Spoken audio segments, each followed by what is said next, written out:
All right. Good evening, everyone. It's 6:04 p.m. and I'll go ahead and call the Missoula City Council meeting to order for June 15th, 2026. Before we get started with the meeting, we're going to jump right into our Pledge of Allegiance, please.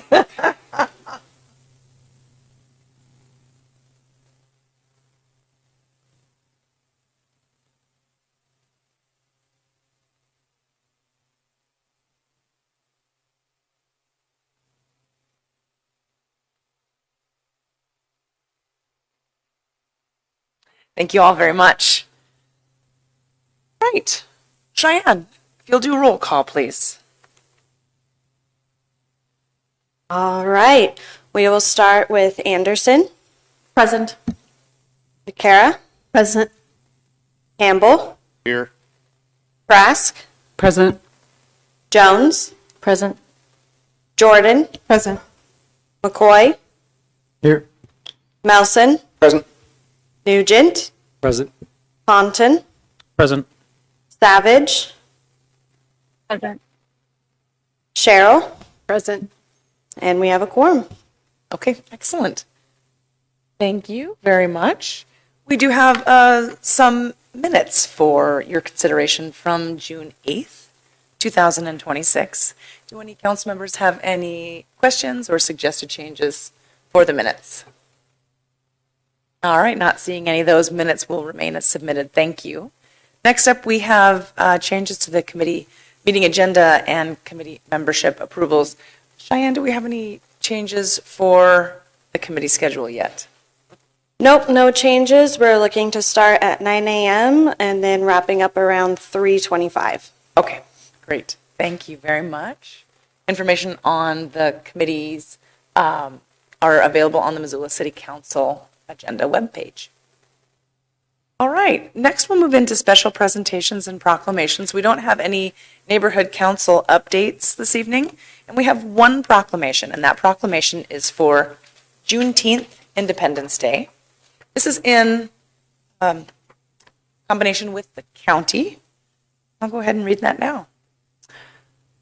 Whereas Missoula County and the City of Missoula acknowledge the lasting impacts of racism in the United States, fueled largely by the horrific institution of slavery, and whereas news of the end of slavery did not reach frontier areas of the United States for more than 2 years after President Lincoln's Emancipation Proclamation of January 1st, 1863, and months after the end of the Civil War. And whereas on June 19th, 1865, Union soldiers arrived in Texas with news that the Civil War had ended and the enslaved were free, and African Americans have celebrated this anniversary, known as Juneteenth Independence Day, for more than 150 years to honor African American freedom while encouraging self-development, respect, and dignity for all people. And whereas the character demonstrated by former slaves should inspire us in this country to give thanks for the freedom won by so many people in all nations, and to strive for the goals of bringing freedom and democracy to people of other countries, no matter what their race or religion. And whereas, although Juneteenth Independence Day is starting to be recognized as a national and even global event, the history behind the celebration should not be forgotten, and Montana proudly joins the 50 states and the District of Columbia in observing Juneteenth as a state or ceremonial holiday. Therefore, be it resolved that we, Missoula County and the City of Missoula, do hereby proclaim the 19th of June as Juneteenth Independence Day, to commemorate African American emancipation from slavery, celebrate the freedom won by people in many countries, and rededicate ourselves to the cause of liberty. Okay. Thank you very much. And I will just mention that there are Juneteenth activities, speakers, reenactments at Fort Missoula this Friday, starting at 10:30 in the morning, lasting until early afternoon. So all are welcome and encouraged to come. It's quite a time. All right. So that does wrap up our special presentations and proclamations this evening. We don't have any public hearings this evening. So just as a little foreshadowing for the meeting, we have a consent agenda, and then we've got a couple of items in regular business under committee reports. So before we head to that, we will welcome people to make public comment for items that are not on the agenda. The first period of public comment on items not on the agenda is limited, to 20 minutes total, with up to 3 minutes allotted per speaker. Each person may speak once per meeting concerning items not on the agenda. In-person comments take precedence.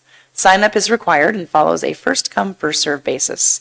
The second period of public comment on items not on the agenda will follow immediately after the conclusion of all regular business and continue until all comments have been taken. All right. So with that, I've got a couple of folks that have signed up here. And the first is Kristen Newman. Kristen, come on up.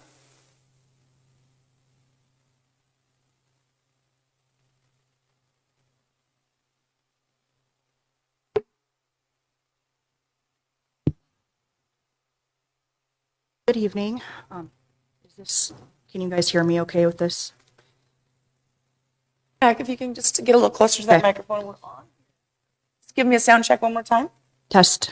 Yeah, that sounds great. Thank you. Good evening. I am here speaking as a human and community member, not in any professional capacity or affiliation. This week makes 18 years since acquiring a significantly life-altering disability. Resilience became a requirement, never be too much. I learned the hard way that belonging now comes from law and policy.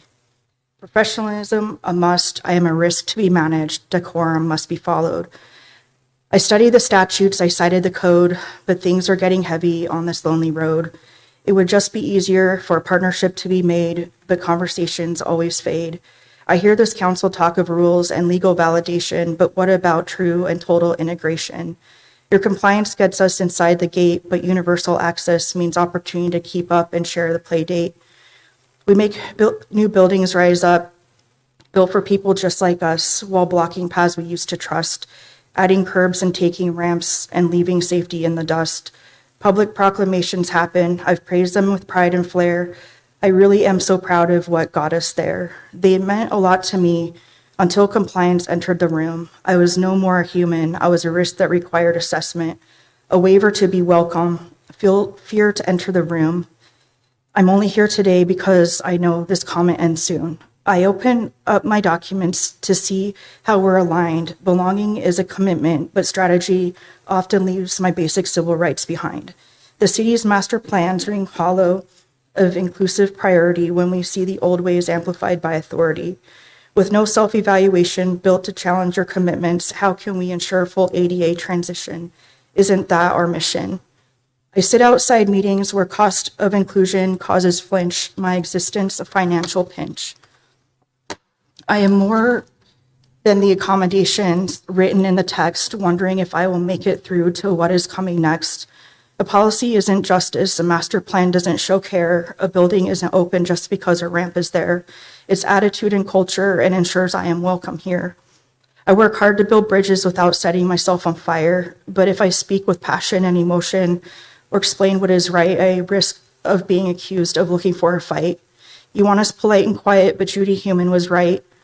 I want to belong without asking for permission, without making my existence a bureaucratic decision. The spirit is connection. It's a seat at this very table. It's a city where I can exist authentic, vulnerable, and able.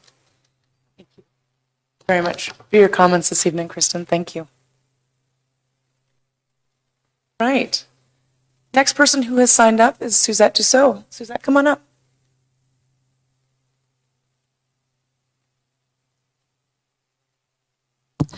Good evening, and thank you for being here. I'm here again tonight to speak about the city lands that are being presently considered to be sold or have been sold to a developer for providing market rate housing, and in another instance to provide some affordable housing, which is what I think we need as a community. So therefore, I am here again to advocate, number one, for any future lands that come into the city's hands, that there are lands and that they should become land trust land, where the cost of the land is never forever passed on to the homeowner or the renter. Another issue I would like to talk about is this development, which we see has a parking lot, 260-car parking lot in the center of the property. Again, I'm considering the climate study that the city has adopted, and it specifically speaks about urban hot zones and eliminating them in any city planning or design. Another issue I would like to talk about is the city's recently adopted parks plan, and which talks about access to nature and the importance of access to nature. And specifically, I'm thinking not only of the MRL plan, but also the plan which has just recently been adopted, and I hope it's still in the processing phases, where they're removing one of the most important natural areas in that area, which is the Grove. If we look at a map that was even in the Midtown plan that shows, or excuse me, it was in the city plan, the city parks plan, it talks about the amount of natural areas within the city. And if you look at the plan clearly, there is a vast empty space which has no natural amenities to it, no way for a community to come to a natural feeling area. The one exception, of course, is the Grove, and it's not on this map because it wasn't part of the park plan, wasn't part of the, probably the property of the city at that time. So I'm suggesting that you reconsider this, you go back to the drawing board. I know you can't magically turn this into land trust land, but at least do not create a heat zone. Thank you. Thank you, Suzette. Comments? Right. That is the total list of folks that have signed up for public comment for items that are not on the agenda. But we do have a few minutes left, so if anybody wishes to make public comment for items that are not on the agenda, you may do so now. All right, seeing somebody online here, not seeing in the audience. Carrie Schreiber, please go right ahead and unmute yourself. Go ahead and time you from this side. Hello, good evening. Thank you for having me speak. Wanted to acknowledge Kristen Newman and her beautiful and powerful poetry. Been wanting to connect with you. Maybe we can figure that out soon. When we're thinking about this urban sink, urban hotspot in Midtown, being thoughtful about this will affect generations, or not being thoughtful about this will affect generations. A couple of items that have been mentioned in the past, if I can circle back around, Miss Councilor Jones has spoken about that the Emerald Park is available for folks that are in the south end of the Franklin to Fort neighborhood. I just want to remind you guys that you have to cross both South and Johnson in order to get to that park. And it's very unpleasant. I encourage you go spend some time crossing those streets back and forth, and you can see how that really doesn't function as a neighborhood park when you have to cross those. And Councilor Nugent has talked about the fields of being like kind of a wasteful, weedy area. Right now we have lupin in bloom in the lower field, and there are so many different types of grasses and sedges and vetches. For those that are into nature, it would be a cool time to come check that out. But do be cautious. There must be some fawns around because the deer are being very protective.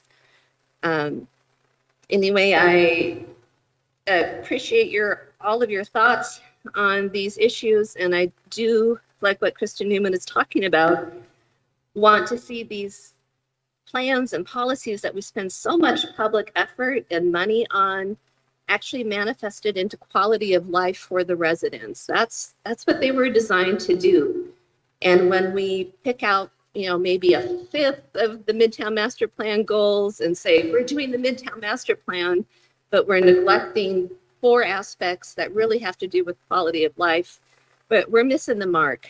And I know how much Catherine Newman put into the PROS plan, and to be hearing this disappointment and how things are playing out is a real concern, because she has been a part of the team, and I've been on the outside trying to be a part of the team, but I do really hope that we can all figure out how to work together for the common good.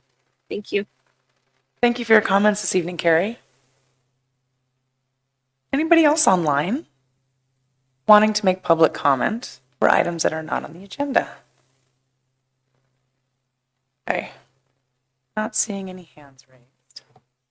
All right, that does wrap up our public comment for items that are not on the agenda.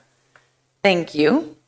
As previously mentioned, we don't have any public hearings this evening, nor new business, so we'll move right to the consent agenda. Diane, will you go ahead and share what's on the consent agenda and read through those items for us, please? Absolutely. We're going to start with a recommended motion to approve accounts payable claims for checks dated June 16th, 2026 in the amount of $9,613,644.37.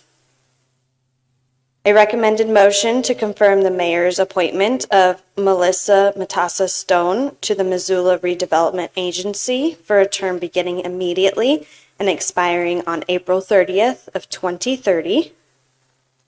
A recommended motion to reappoint Julie Pavlish to the Affordable Housing Resident Oversight Committee for a term beginning immediately and expiring June 14th of 2029. A recommended motion to adopt a resolution granting Pathways to Housing Stability Project grants through the Montana Opioid Abatement Trust to certain organizations, directing staff to negotiate contracts and agreements with said organizations, and approving and authorizing the mayor to sign the contracts and agreements. A recommended motion to set a public hearing for July 6th, 2026, and preliminary adopt an ordinance amending Chapter 5.08.121 of the Missoula Municipal Code to add a new section to Chapter 5.08.121 to enact a prohibition on new business licenses for retail adult use cannabis dispensaries, pending review of the regulations applicable to such operations as part of the city's Uniform Development Code project. And this would be the first reading. A recommended motion to set a public hearing for June 22nd, 2026 to consider the resolution for the fiscal year 2026 Parks and Recreation Security Camera Project amendment to the annual appropriations.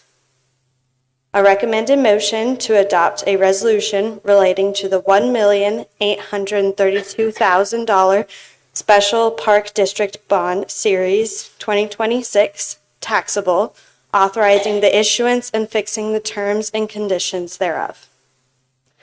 A recommended motion to approve the mayor to sign the fiscal year 2026-2027 Community Justice Department Agreement in the amount of $247,158 for fiscal year 2026 and $254,573 for fiscal year 2027. A recommended motion to confirm the mayor's appointment of Derek Canwisher to the Parks and Recreation Board as alternate 2 for a term beginning immediately and expiring on April 30th, 2028.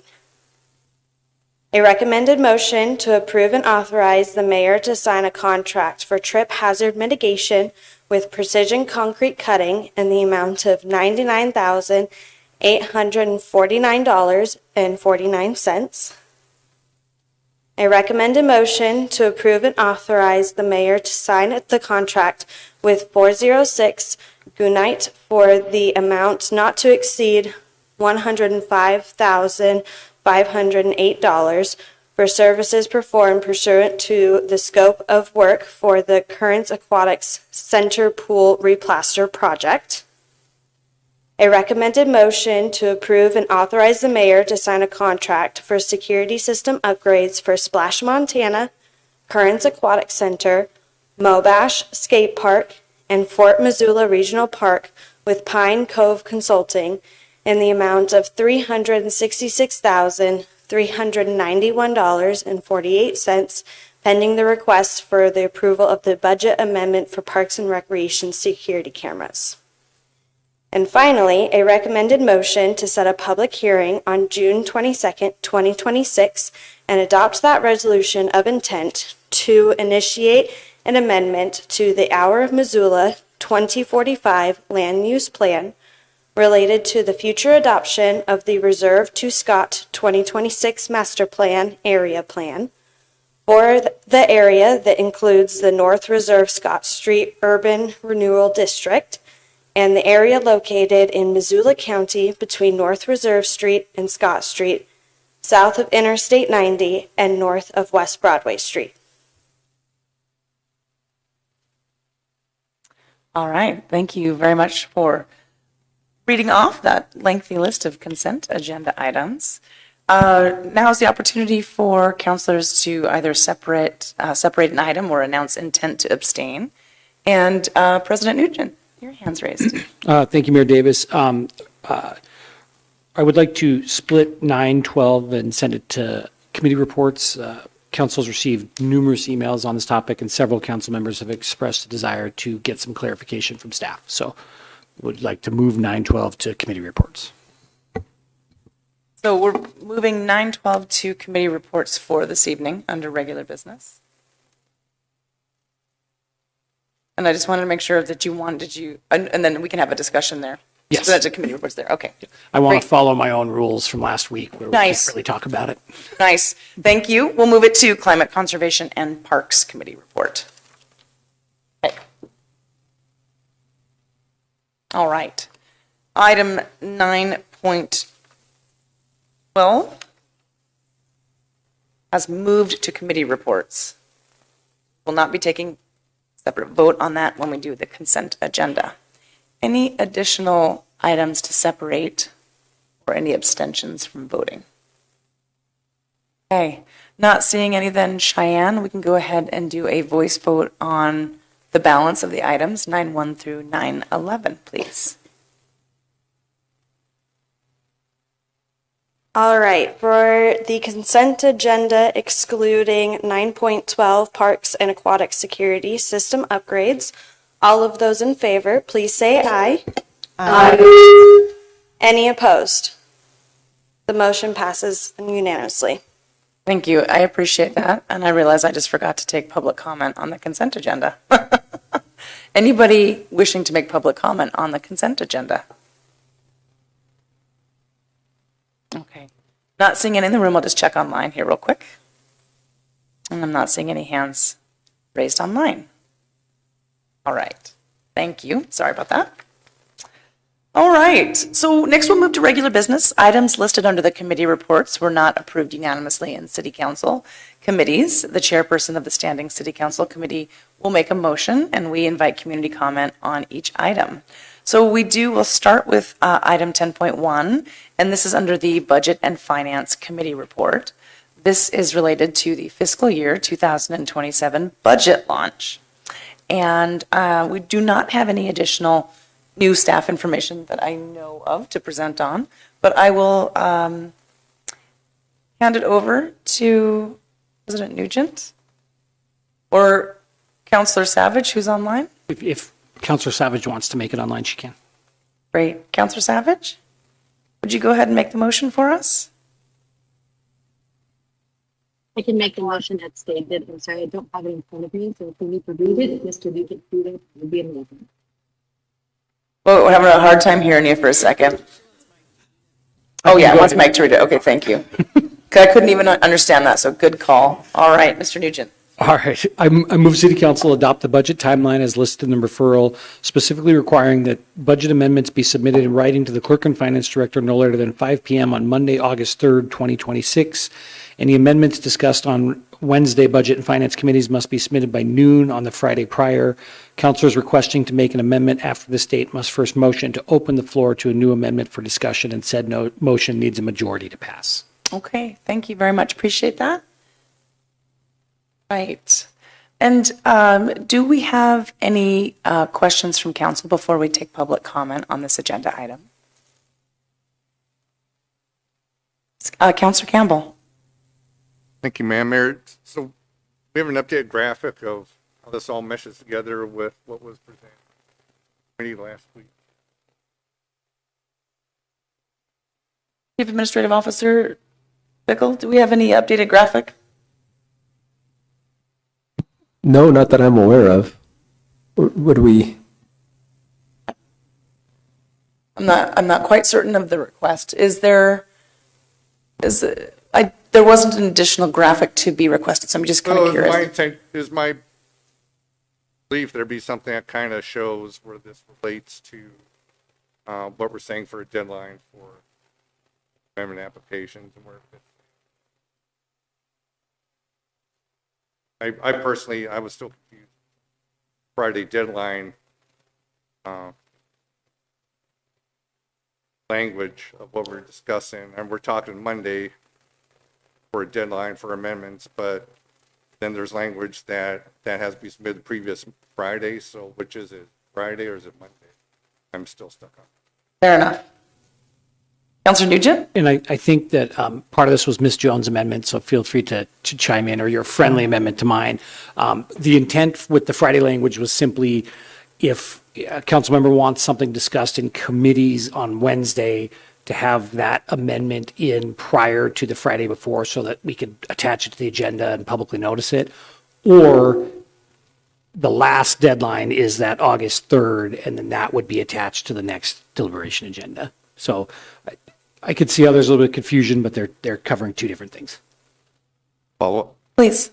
up. For further clarification, so the August 3rd, anything submitted after that, for our discussion last week, would then default to a committee vote action to whether or not we have a discussion on that. If it's submitted past that. I remember discussion about that. Am I okay to answer this? Yes, please do. Yes, basically anything after the 3rd. For instance, if Councilor Jordan had an amendment, she would simply need the motion to open the floor to an amendment for the specific topic and bring that forward, just because the deadline gives us the opportunity to give the public notice and consideration on amendments, but recognizes that there may be something that comes up after that council still needs to address.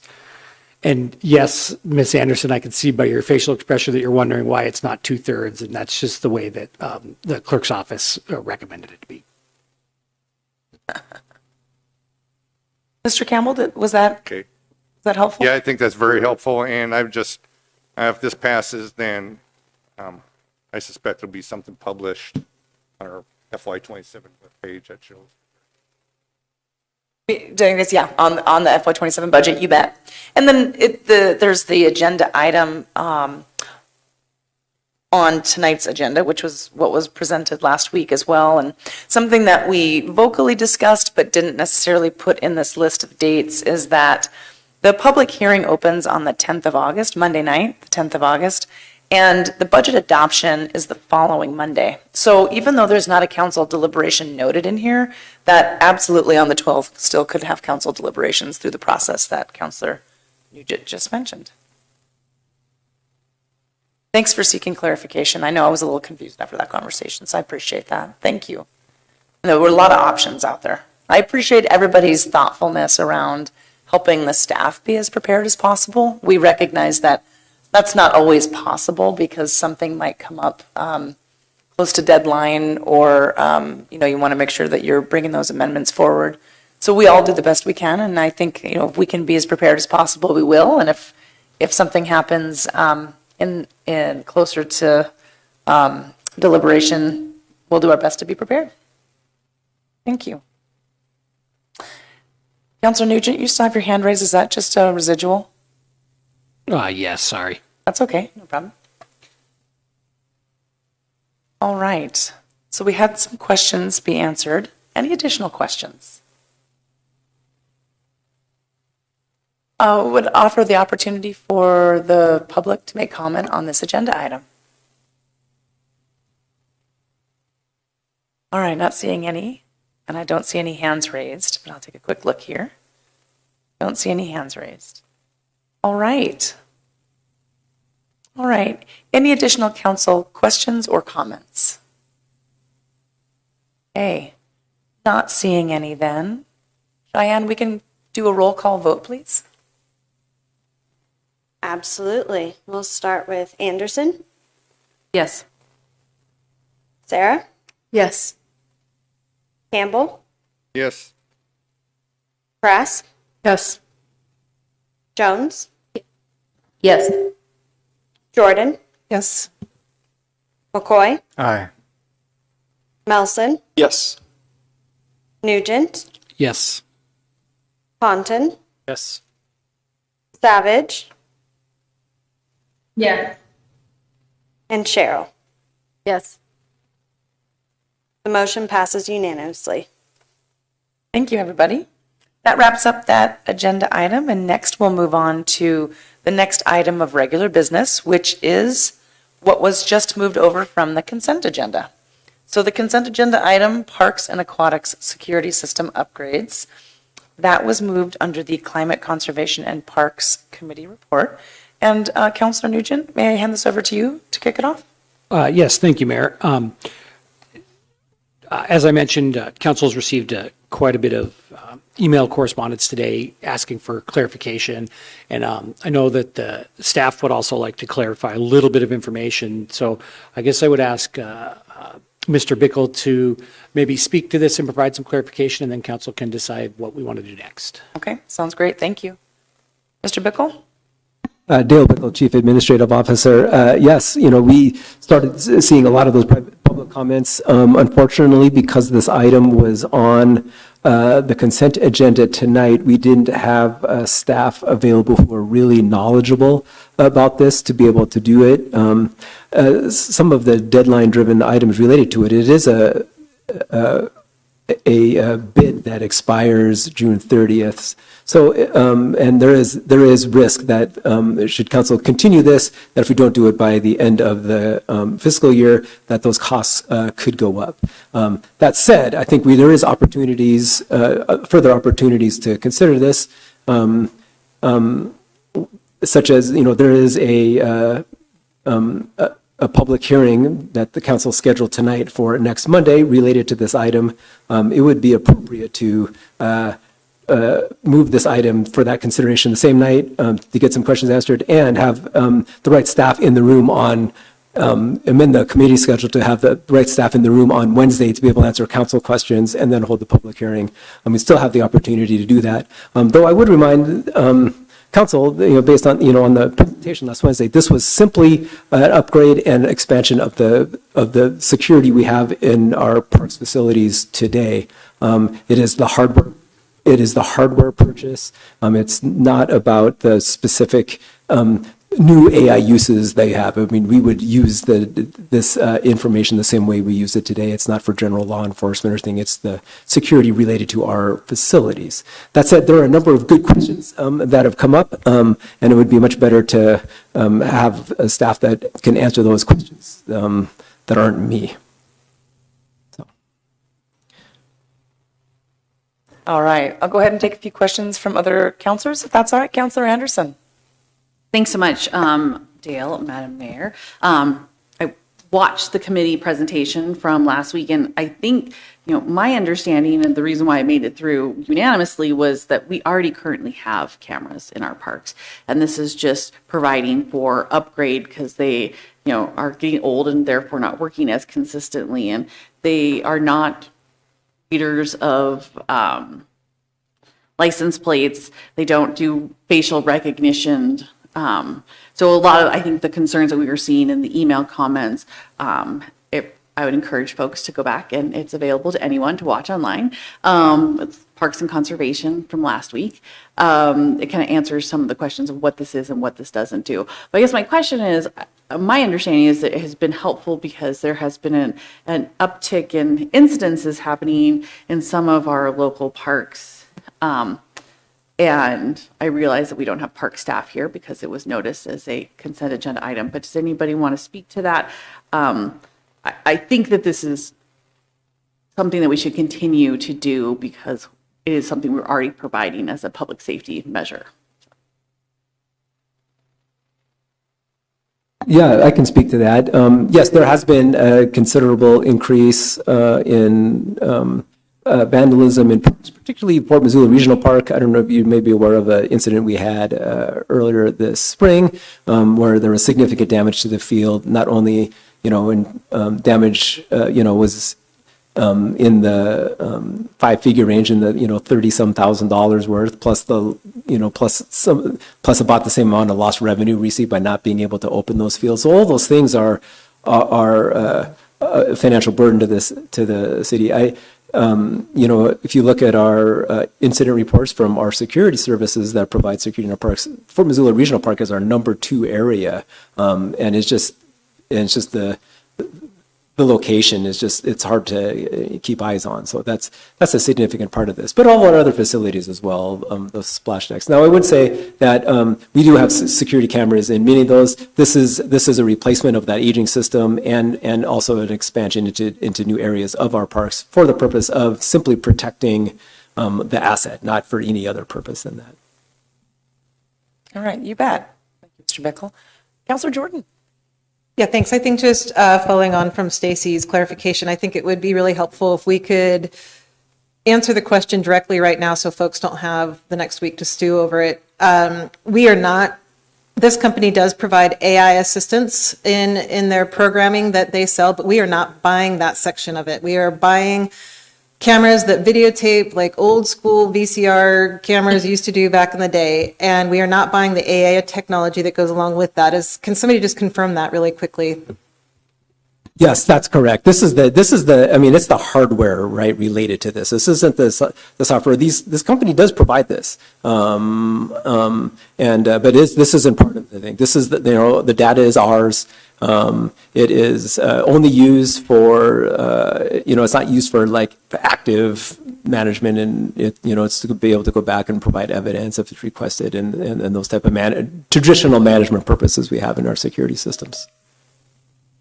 Thank you. And I have one comment, sir. Okay, that sounds good. Let's circle back to you. Thank you very much. Councilor Nugent. Thank you, Mayor Davis. Just one follow-up to Ms. Jordan's question, because I think that clarification was important. If the city, based on a lot of the comments we've received, kind of looked at it and said we wanted to develop a more broad policy on that, that would apply to all cameras, whether they were existing or yet to be purchased, right? I mean, we could create policy to make sure that some of the things people are concerned about didn't happen, correct? Yeah, absolutely. I think that's a good point, Councilor, and it's something that the council consider even ahead of this or any other security. I mean, it's a quickly evolving industry, as we all know, but we're still using it in traditional manners. But prior to expanding those, if we ever contemplated that, a policy could be warranted. All right. Thank you. Councilor Campbell. Thank you, Madam Mayor. And actually, most of my question was answered with Councilmember Nugent's question. I just confirmed, though, we don't have a policy of any sort on the books relating to AI or accumulation of personal data or anything like that to any extent, do we? No, I don't know if Eric wants to in here.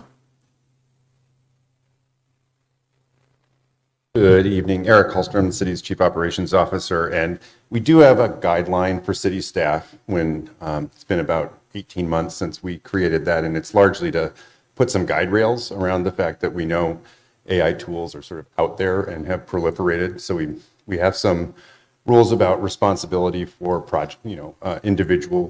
an individual project that somebody used AI on, they would need to both disclose it. They're responsible for the accuracy of the information in there. It's essentially about responsibility of use. We don't really have a bigger policy that speaks to individual use cases. So I think what you're talking about, we don't have an AI camera, an AI data review process policy right now. We just have some rules that sort of impose some limits on city staff ability to use this in a way that would compromise individual or city information. It's largely, we're currently concerned about security for the most part. We don't want to put public information, city private information, confidential information, or misleading information to get out there through an AI tool. So we need to spend some time on implementing a more rigorous AI policy in the city. But as it exists right now, there are some limitations on city staff ability to use those tools. I appreciate that. Follow-up. Please. Do we know, is there any city in Montana that's crossed that bridge or have dealt with issues like this that have been addressed that we know of in Montana? Because I know it varies state to state. Eric, again, to the best of my knowledge, I don't think there is a Montana city that has yet adopted an AI policy. I only say that because I think it would have come up. I would have heard about it from other cities. It's sort of a new enough policy area that we would have probably had a discussion at some point. So I think everybody's grappling with it right now. Thank you. You bet. Any additional council questions? All right, well, we'll go ahead and move through this item of regular business. So we hear the motion, and then we'll take public comment on this agenda item. So this is in Climate Conservation and Parks Committee now, so I'll turn it over to It is. I'm Counselor trying to Cheryl. get back to our number. Okay, 12. Because I'm going back to the consent agenda. 912.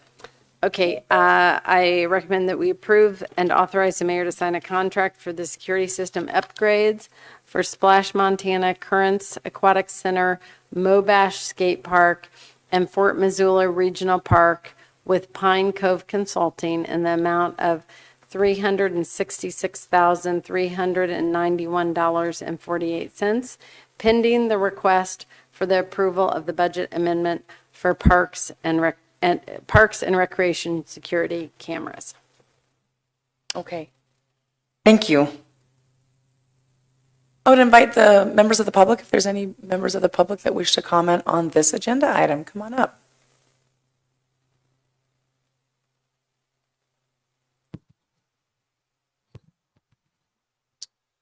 Lucas Moody, Ward 1. So anything with a lens has the hardware to engage in facial recognition. And so it's simply just a matter of whether their software is installed. And so by adopting this ordinance with a lack of a binding policy to restrict the use of more advanced software features like license plate recognition and people tracking, et cetera, the city opens itself up to lawsuits under Article 2, Section 10 of the Montana Constitution. The city, to my knowledge, has also failed to establish compelling state interest on the public record for the most intrusive capabilities of the system. The proposed contract contains no real binding guardrails that would prevent future city administration from enabling software features that could be installed without public vote or public notice. And installing the infrastructure for with these capabilities that Montana law specifically regulates, such as the license plate recognition and the facial recognition data, without local policy, I feel is legally imprudent. Further, we have seen that across the country how this technology has been used by ICE and other organizations in places such as New York, Los Angeles, and Minneapolis to target our immigrant and indigenous communities as well as protesters. And There's the question about how long would the data be stored, if it is to run 24/7, and if not, if it is to be motion activated. And these are all questions I would like to see addressed before this is brought to a yes vote. And so I would urge the city council to vote no or send this back into committee until sufficient safety provisions can be made. Thank you. Thank you for your comments, Lucas. Anybody else in the room that wishes to make public comment on this agenda item? Robert Dunlop, 2316 West Kent. I invite you to come with me out to Fort Missoula, specifically to the forestry old equipment area. I go over there about 3 nights a week with my bicycle. It's a nice ride, nice park. I used to volunteer there to take people through. So one night I'm riding and I see 3 boys pitching stones. I pitch stones myself. I stopped. They seemed like nice kids. I asked them if they had any questions about the equipment. They said no. Seemed to be well-mannered. One of the pieces of equipment was the fire engine from Bonner. A couple of days later, I didn't remember what the boys looked like. I have no way of knowing if they're responsible. Well, 3 days later, I was informed that the fire engine, every window had been smashed, and the cab was full of rocks and stones. So let's walk across the campus to the old Hayes homestead. There's about 4,000 school children tour that facility. Go in there one morning, and someone has chosen to move in there. All the quilts are off the bed, the whiskey bottles are underneath the table, and the shutters have been pulled off. Since that time, there are security cameras. So there's another side to this. I'm not accusing them boys or those boys of doing that. Close.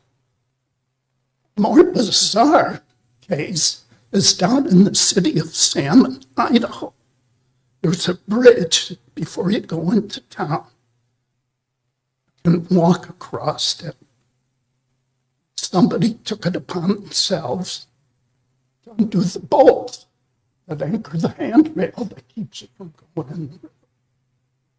Since that time, they've put up security cameras. So think the whole picture out. Thank you. Thank you for your comments this evening, Robert. All right, anybody else in the room? Anybody else in the room wanting to make public comment on this agenda item? Not seeing anybody else in the room. We do have a couple of folks online. Nathan Stevens, if you can go ahead and unmute your side, and then I will time you when you're ready for your 3-minute public comment.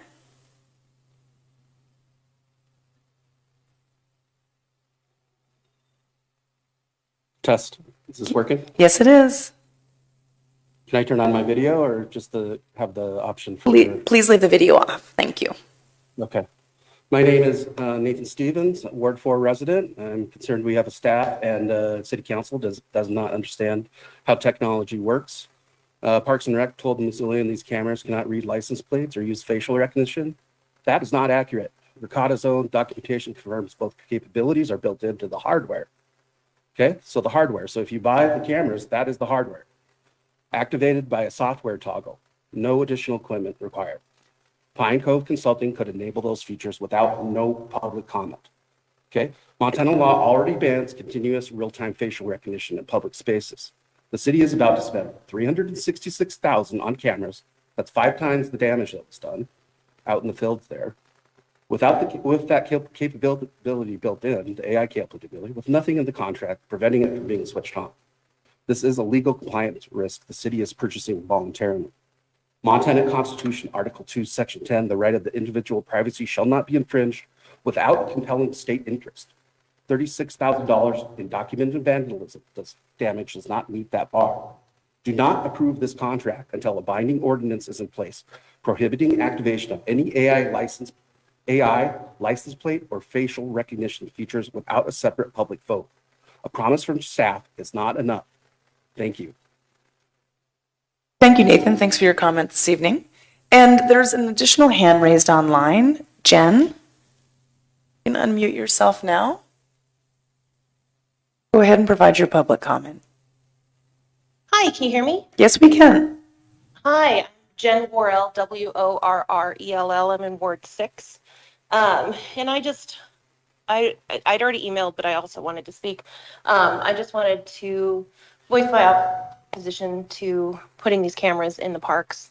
I understand that safety is important, but I don't believe that this type of technology is necessary in our public spaces, and particularly where there's children that, are at. It just makes me very uncomfortable to know that there's the capability to be surveilled while trying to enjoy my public parks. And I feel that this is the wrong way to go about it. Thank you. You're welcome, Jen. Thanks for making comment this evening. All right. I don't see any other hands raised online. I'll just make a last call here before coming back to City Council comments. All right. Sorry? Or debate? Yeah, exactly. Additional questions? Debate? Parliamentary debate? Councillor Anderson. Oh, I love me some parliamentary. No, I have comment, if that's okay, Madam Mayor. So I appreciate the commentary, and I think that, we are all struggling in various aspects of our lives on how to deal with the, emerging AI capabilities and what the potential consequences are. But I think that it's really important that we're highlighting here that this is not a new thing that we are doing here in the city of Missoula. We are replacing something that has already existed. So if there was Article 2 concerns about violation of people's rights, that hasn't been brought to us yet. We're basically providing, updating something that we already have that is providing for public safety. And the number one charge of a municipality is to provide for public safety. Yes, the concerns of what the capabilities of these cameras could be if certain software was activated or purchased or added on is absolutely valid, and we should have a concern. And I think we are probably going to be the city that leads the way in figuring out what our AI policy is. But these cameras already exist, and so I think that it is prudent for us to replace and upgrade what we already have. Just because there was just one instance of that Mr. Bickle cited of $30,000 worth of damage isn't the only incident. So I think that that's not really a good compare and contrast for what the cost of this is. And this is just, the cost of having to provide for basic public safety. And I personally know that I think there's a lot of concern out there with some of the, the shows that we see and like, oh, the person can just pull up this camera and do all these amazing things. And then versus the reality of having the people to know how to do it, have the software available. I mean, that is just, it's not what we are talking about here. But we should have a policy. But for this particular instance, I feel really comfortable voting on this tonight and moving forward with this contract so that we have the opportunity to replace this before the deadline. So thanks. Okay, thanks for your comments, Councillor Anderson. Councillor Campbell? Yeah, thank you, Madam Mayor. I'm not prepared tonight to vote to send this forward. I think enough information has come forward since last week's vote. I voted to approve this last week and did under the personal calculus of, number one, vandalism that took place at Fort Missoula. I mean, that happened. It, be polite, irritated me immensely, to say the least. Secondly, I know we have cameras out about various city properties now. City Hall, if you go outside, there's cameras around the building now.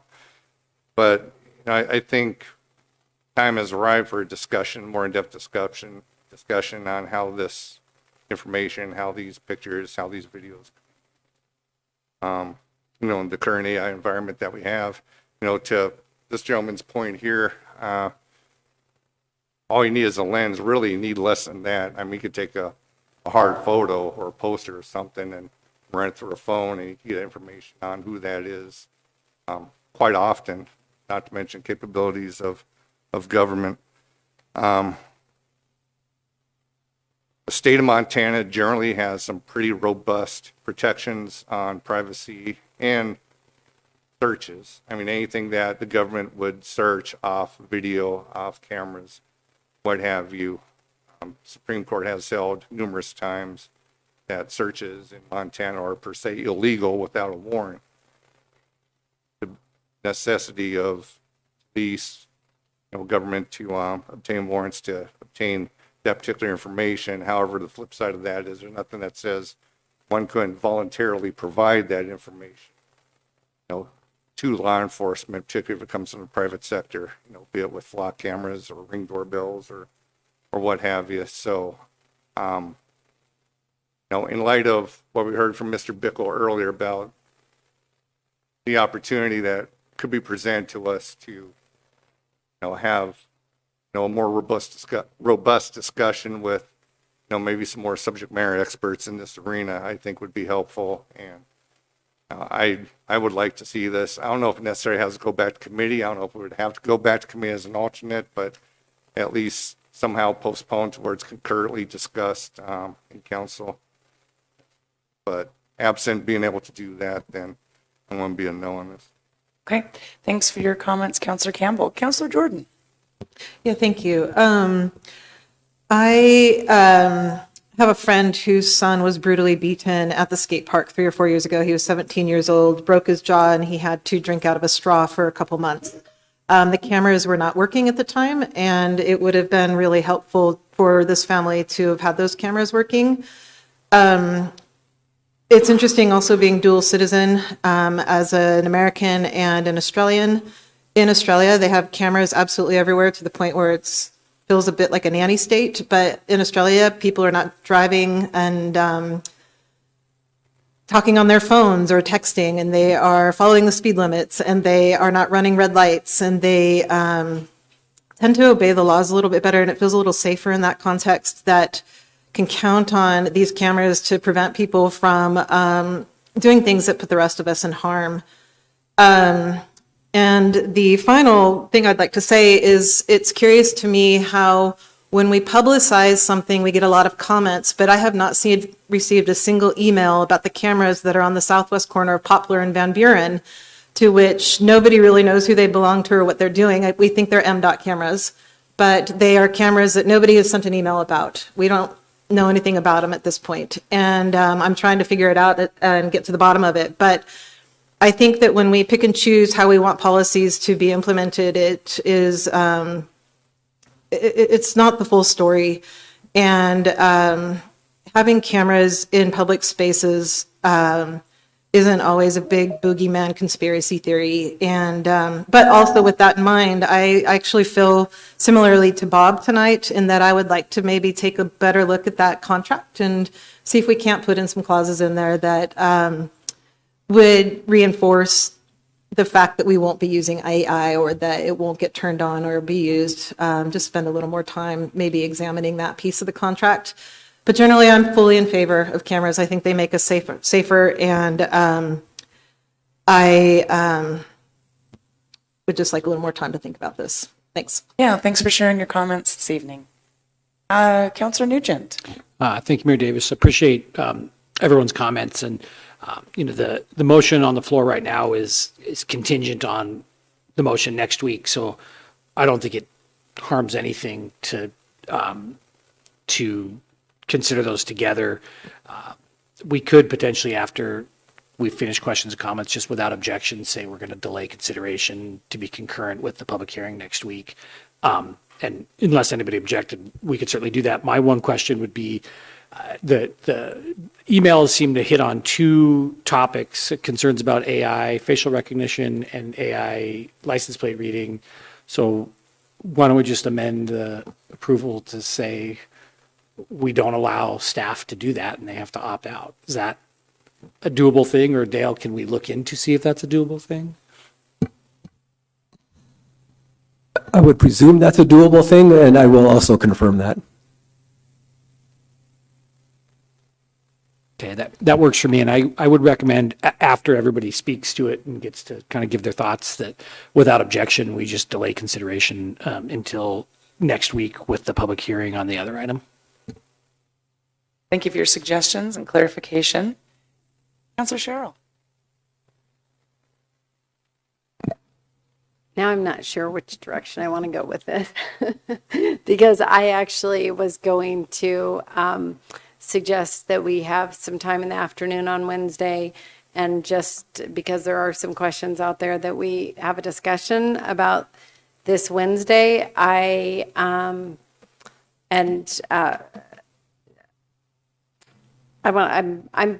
fine doing it on Monday though as well, if we would like to have more discussion on Monday. So is that I guess I'd like to hear what people's preferences are. It seems to me that this topic warrants a little more discussion than being just for, whether it's for our comfort or for the public's comfort with making this decision. And so we have some time Wednesday afternoon. We could also do it on Monday. So I'm happy, when we have the parks chair available and when it isn't something that was on the consent agenda, staff just, so the public knows. I know someone touched on this, but when something is on the consent agenda, our department chairs don't anticipate that they need to be here to present and ask questions on those items.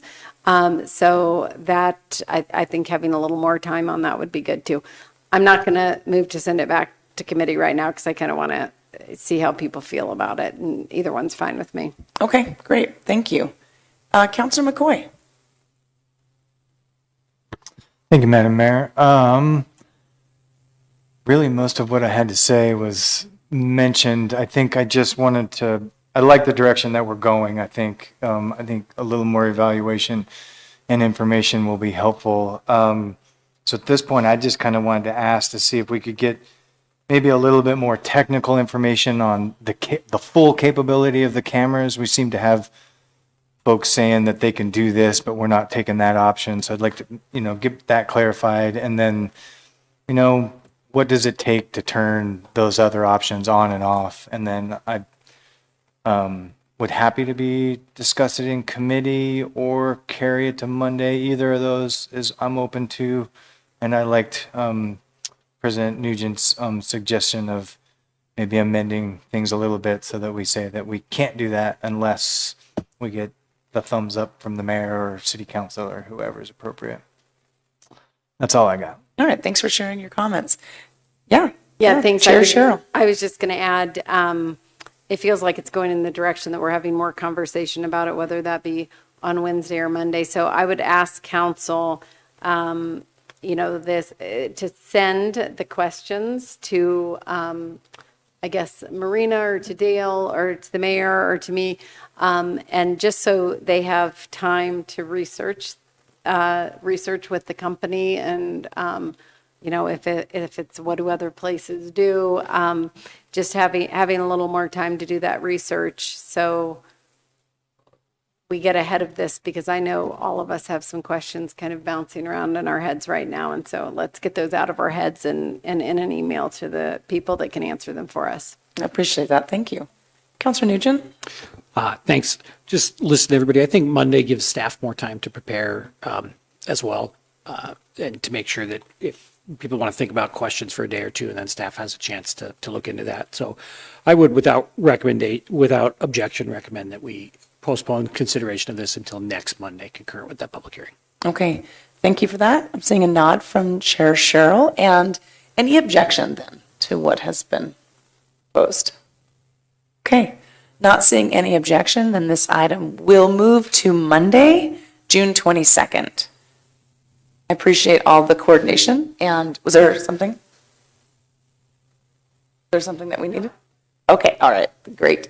And I'll just mention too that, we're talking about security cameras in parks, but, as Councilor Campbell noted, there's security cameras in this building. There's one, there's security cameras in City Hall.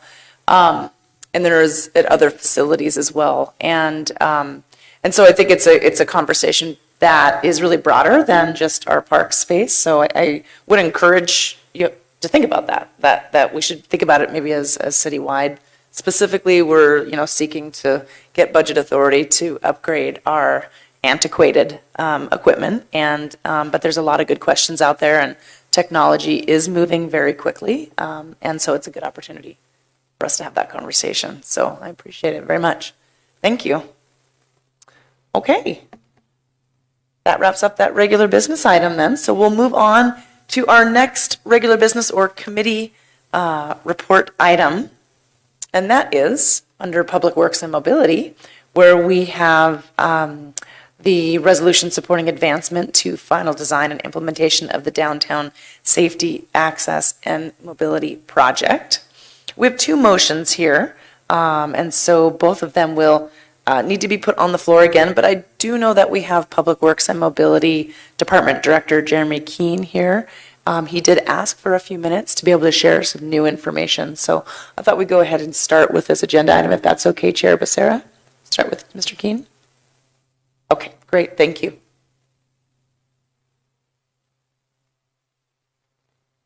Thank you. Jeremy Keene, Director for Public Works and Mobility. I wanted to just take a couple of minutes to just talk about some of the comments and questions that we heard on Wednesday and see if I can add a little bit more context to those. The first thing I wanted to do is just show you what we have available publicly on our Engage Missoula site. There's a lot of good information out there that really helps folks understand the project and find information, including what the current design is, the 60% design that we most recently presented at public meetings. There's a whole page on engagement, which has all of the past meetings and conversations that we've had with our working group and other meetings. And then there's this really wonderful virtual tour of the project that I would encourage everybody to check out. It is a story map that really helps explain all of the different pieces of the project.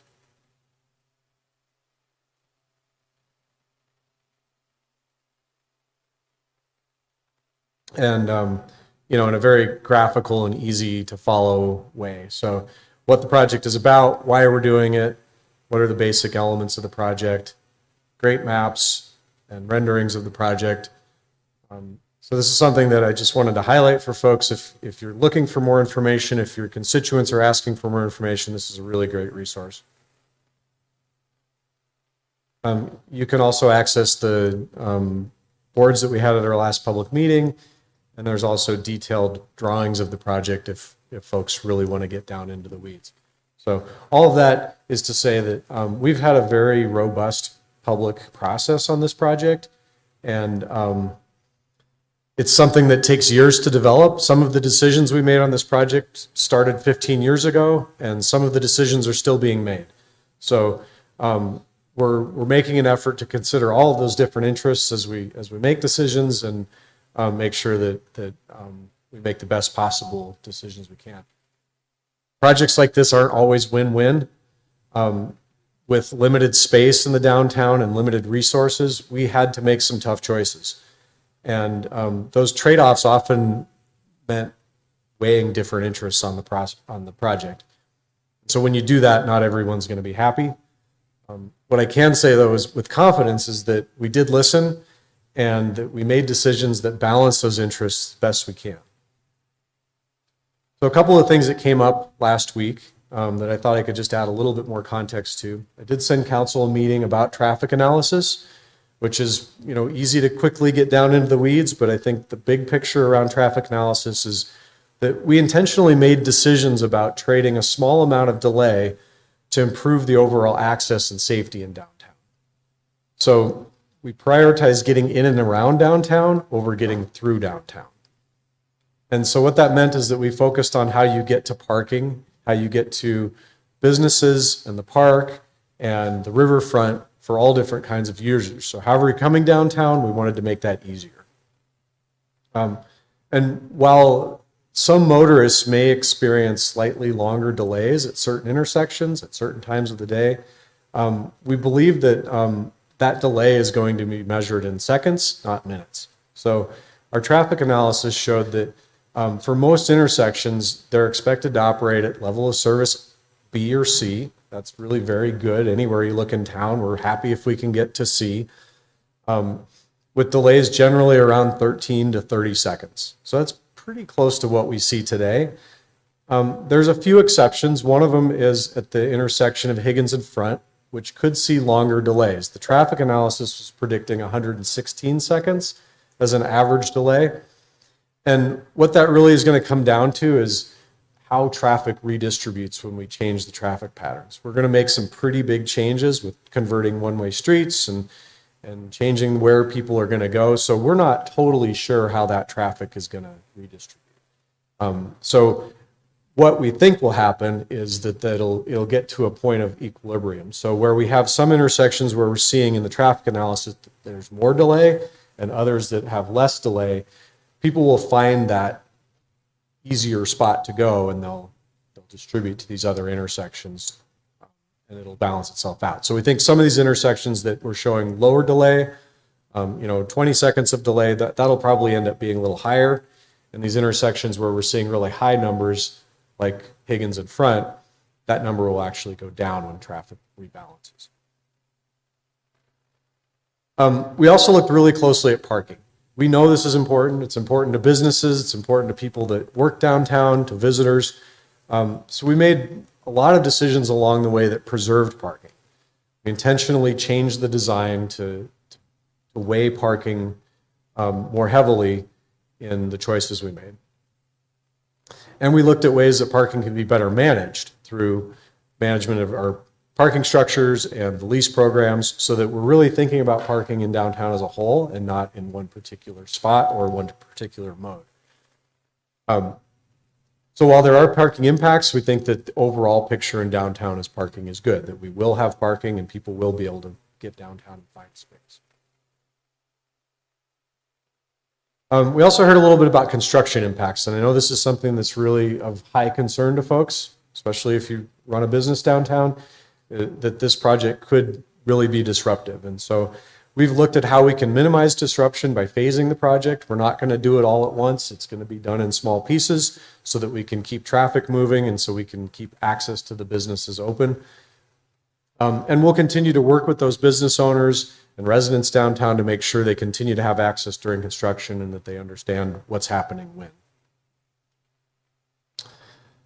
Traffic calming has also been a really big theme that we've heard from folks. Is for this project to work well, we really need traffic to be calmer and move slower in downtown. So we've looked at ways that we can add traffic calming to slow traffic down, and then we'll also be looking at that as the project is completed and we can evaluate how well it's working, how well so we've already designed our function. And the last thing is budget. So we've looked at how we can responsibly use our local resources to leverage this big federal grant. Things are always more expensive than we'd like them to be, but we've made a lot of tough choices and good choices around how best to use that money so we get the most value we can for this grant. As our good friend John Engen used to say, perfect is the enemy of good. This project is not perfect, but I think there's a lot of good things in this project. Do a lot for our downtown. So, thanks. I'm happy to take any questions. Great. Thank you very much, Jeremy. Any questions for Mr. Keene? Councilor Campbell. Yeah, thank you, Madam Mayor, and thank you for the earlier information that I asked for. Appreciate you address some of those again here. I'm just curious, maybe to delve a little deeper in something Councilmember Melson brought up during committee last week, talking about some of these alternatives or additions to design in above the base plan, like bicycle racks or whatnot. Are those decisions we need to be making as a body here tonight as far as what alternatives we need to, or we need to give you direction on those alternatives or those add-ons or anything at this time? Yeah, thank you for that question. The answer is no. We will come back to you in August or early September when we have our actual bid prices, and we can tell you more specifically, this is what's in the project or not in the project, and within the budget that we have. And so there'll be a point where you can decide, do we want to fund this additional, we called them options. So we have add options to the project, things like some of the street furniture, bike racks, things like that, that could be added to the project if there's enough money. So you'll have another opportunity to weigh in. Thank you. Yeah, absolutely. Thanks. Might actually be able to follow up on that, and apologies if you just answered this exact question. I was looking at my notes a little bit. I had a great conversation with you and Mr. Wilson after our Wednesday committee meeting, just talking a little bit about how one of the maybe underappreciated factors of the traffic patterns is how they're going to change with the conversion of Front and Main to two ways and the new light at the Madison Street, kind of right before you go over the bridge.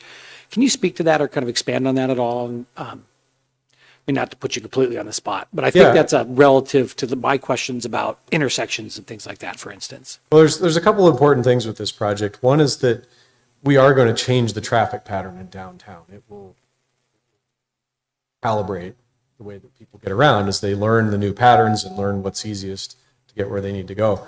And that will also require us to do follow-up work on the traffic signals and the optimization. So we're going to start with a timing plan that is our best guess, an educated guess of what's going to happen, and then we're going to monitor and revise that timing plan as we see what's really happening. And one of the big advantages we have with the new signals is they are recording traffic data continuously. So they're going to collect data that we'll be able to use to see where is the traffic occurring and where are the delays occurring so that we can adjust those signals in a way that we really don't have that ability today. Our current signals are fixed timing, and if we want to get traffic counts, we have to go out there and manually count traffic to understand what's going on and then go through a more cumbersome process of figuring out those new timings. This will happen more real time with new technology. Any additional follow-up questions? Questions for Mr. Keene? All right, not seeing any additional questions, we'll go ahead and make the motion, and then we'll offer up the opportunity for public comment. Great, thank you. Mayor Becerra. Yeah. I move that we approve the resolution supporting advancement into final design and implementation of the Downtown Safety Access and Mobility SAM project as established in the attached resolution. Great. Do you want to go ahead and read both motions? We'll get them both on the floor. Thank you. I also move that we approve and authorize the mayor to sign the contract amendment to the professional services agreement with Jackson Contractor Group for tasks related to pre-construction services. Thank you very much. Both motions are on the floor. We'll vote on them separate, but we will take public comment on either one of those now. So if any members of the public are here to comment on this project, on this agenda item, you're welcome to come up now, please.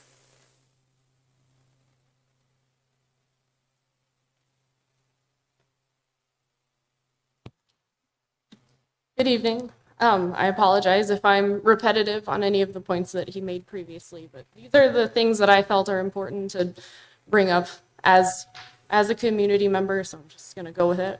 Forgive me for just reading from my phone. My name is Jenny Taylor. I'm Ward 6. I would like to address the proposed SAM project. I'm a born and raised Montanan, and I've seen many projects like this in my own hometown they make permanent changes on infrastructure that only benefits a certain number of people and really doesn't consider everybody else around. I'll try to make that point. It's also done with little to no community engagement, as far as I have been able to see. It is a really great website. I've spent a lot of time on it, but I have not met a single other person that even knows about this project. I work on Higgins, I work downtown, and not even my business owner, any of my coworkers even knew that this project was happening, and it's been happening, like he said, for 3 to 15 years that they've been beginning to make decisions on this project. They came to my place of work and asked if we have any questions. Like I said, nobody did. I tried to fire off a few questions. I asked mostly about budget. I knew that it was a grant that they had applied for, and it was in that time where grants were not really coming through. I asked what the ideas were, like what was going to happen if the grant didn't come through and if they would proceed. And they just said, nope, we have it secured and it will not go over budget. Last I checked, based on your last week's vote, it was 4 to 9 million over budget still. And when I looked further into that, I realized that to get down to that point, they were even further over budget. They had cut some of the accessibility aspects, those aspects that I really liked. I went to the open house. Those were the aspects that I liked about it. I thought that there was something salvageable in this. And I don't believe that any of the changes that are currently in the plan are gonna improve safety for cyclists.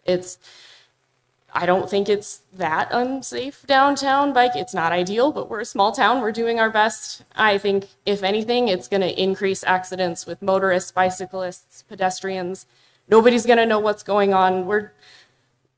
Nowhere in Montana has seen something like this. Just look at how long it took Missoula to figure out roundabouts. It's still a really hard one for everybody, I've noticed. And I would feel more unsafe with everybody coming into Missoula, our tourists, our visitors, not knowing how it works, already not really knowing how it works. It's a convoluted system that we have, but we're figuring it out slowly. And I think that is when commuting becomes really dangerous, is when everybody's frustrated and annoyed and they're waiting in traffic.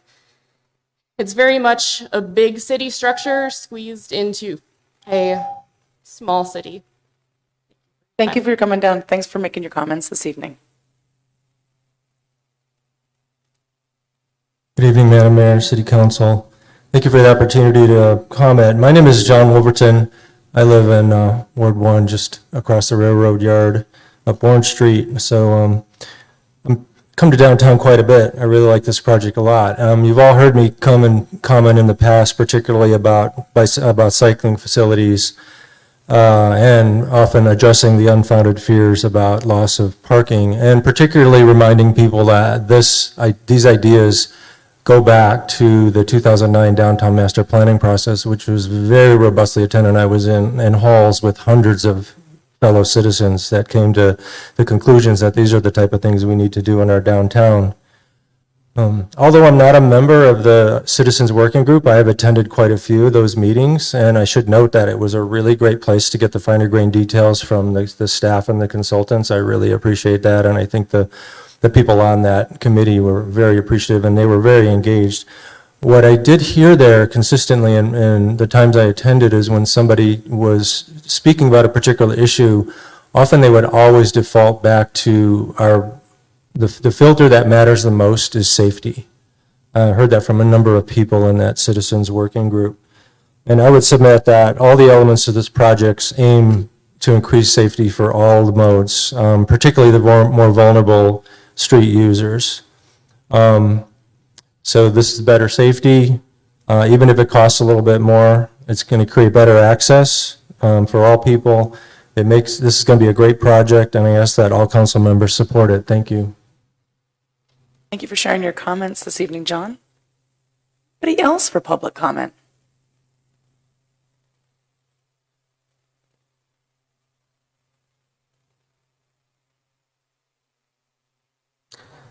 Hi, my name is Matt Schaefer. I am in Ward 6, and I come before you today wearing many hats. Avid cyclist, a concerned citizen, an EMT who works in the emergency department at St. Pat's, and a member of local downtown business. As you can probably tell from my apparel, I am the other half of Fight or Flight Emergency Medical Educators.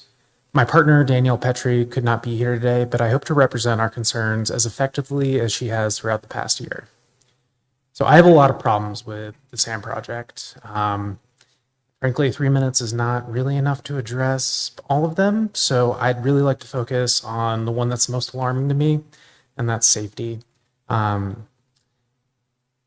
I don't typically like to advertise this, but I have a degree in chemical engineering. And the valuable skill that I developed throughout that training wasn't equations, chemical formulae, or mathematics. It was learning to think critically. And what do I know about a problem? What do I need to like achieve some certain outcome? What resources and evidence do I need to bridge that gap?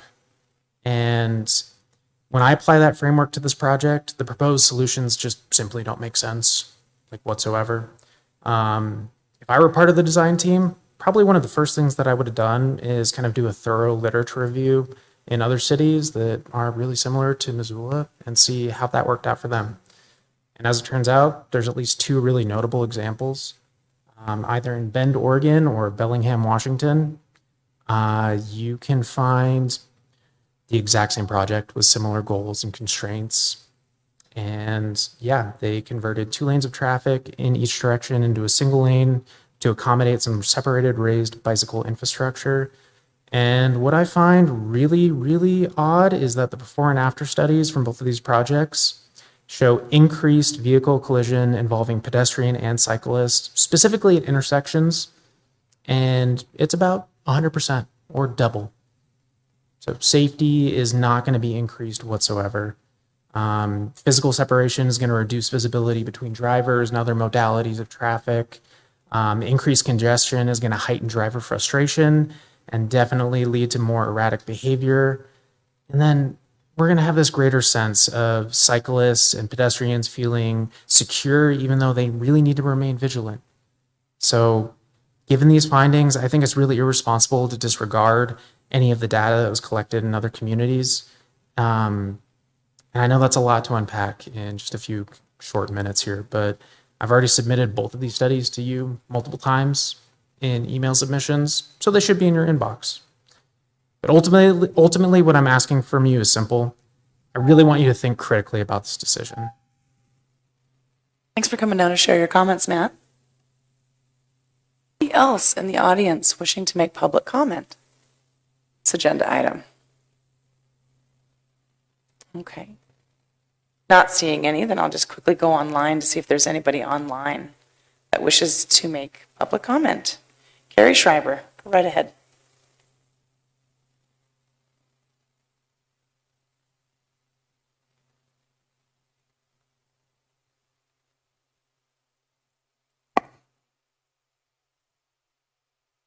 There we go. Thank you. It took a minute for the mic to get unmuted. I appreciate this project and all the hard work that's gone into it, including the hard work from the people at the Fight or Flight group that have been doing their own research, attending meetings, and bringing up really practical issues all along.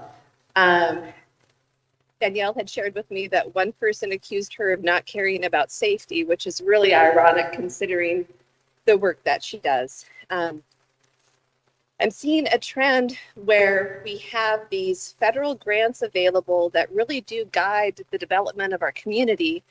And we're initially told that it's not going to be an expense or much of an expense to the public. But as we get closer and closer, the burden shifts to the public away from those grants. And I'm very concerned to hear that we're losing some of the accessibility aspects of this project. Tying back to Kristen Newman's comments earlier about having accessibility in our community, we know how important that is. Those are not the things to cut. And overall, I'm very concerned about this pattern of believing that, say, we have a developer that has unlimited money, so it's not going to be a public burden, and then it ends up being $11 million conservative estimate in public burden, or in this situation with the federal grants, being told it's not going to have a negative impact. But man, I've lived in Bellingham. I've spent a lot of time in the Bend. I haven't been there since they've done these traffic changes, and it's very concerning to hear that there's an increase in accidents.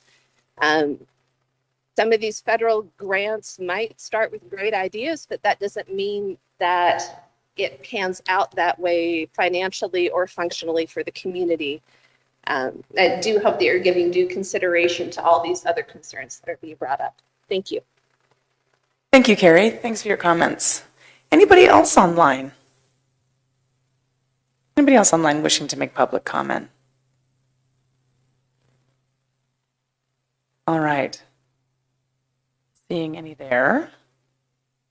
We'll wrap up our public comment and bring it back to council to see if council members have any additional questions or any comments. Councilor Campbell, Time for comment? please. I appreciate all the work that staff has done on this over many, many months and indeed years, putting this project together.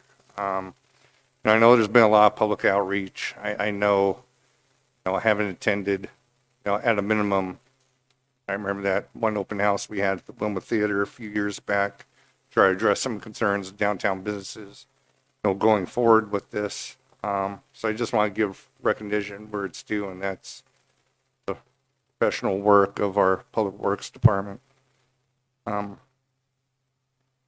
That said, insofar as what we have here tonight, I am going to continue to be in opposition to this vote. I find it interesting that I pulled up a study here. It's from Metropolitan Planning Organization. I don't know if it's the latest one, but it's from 2015 Bureau of Business Economic Research. And fact of the matter is, in Missoula, depending on where you are in the county, city are showing a 78% rate of automobile use, single occupant, as high as 85% would start in towards the county. And that's the mode of transportation in the city, by a long shot.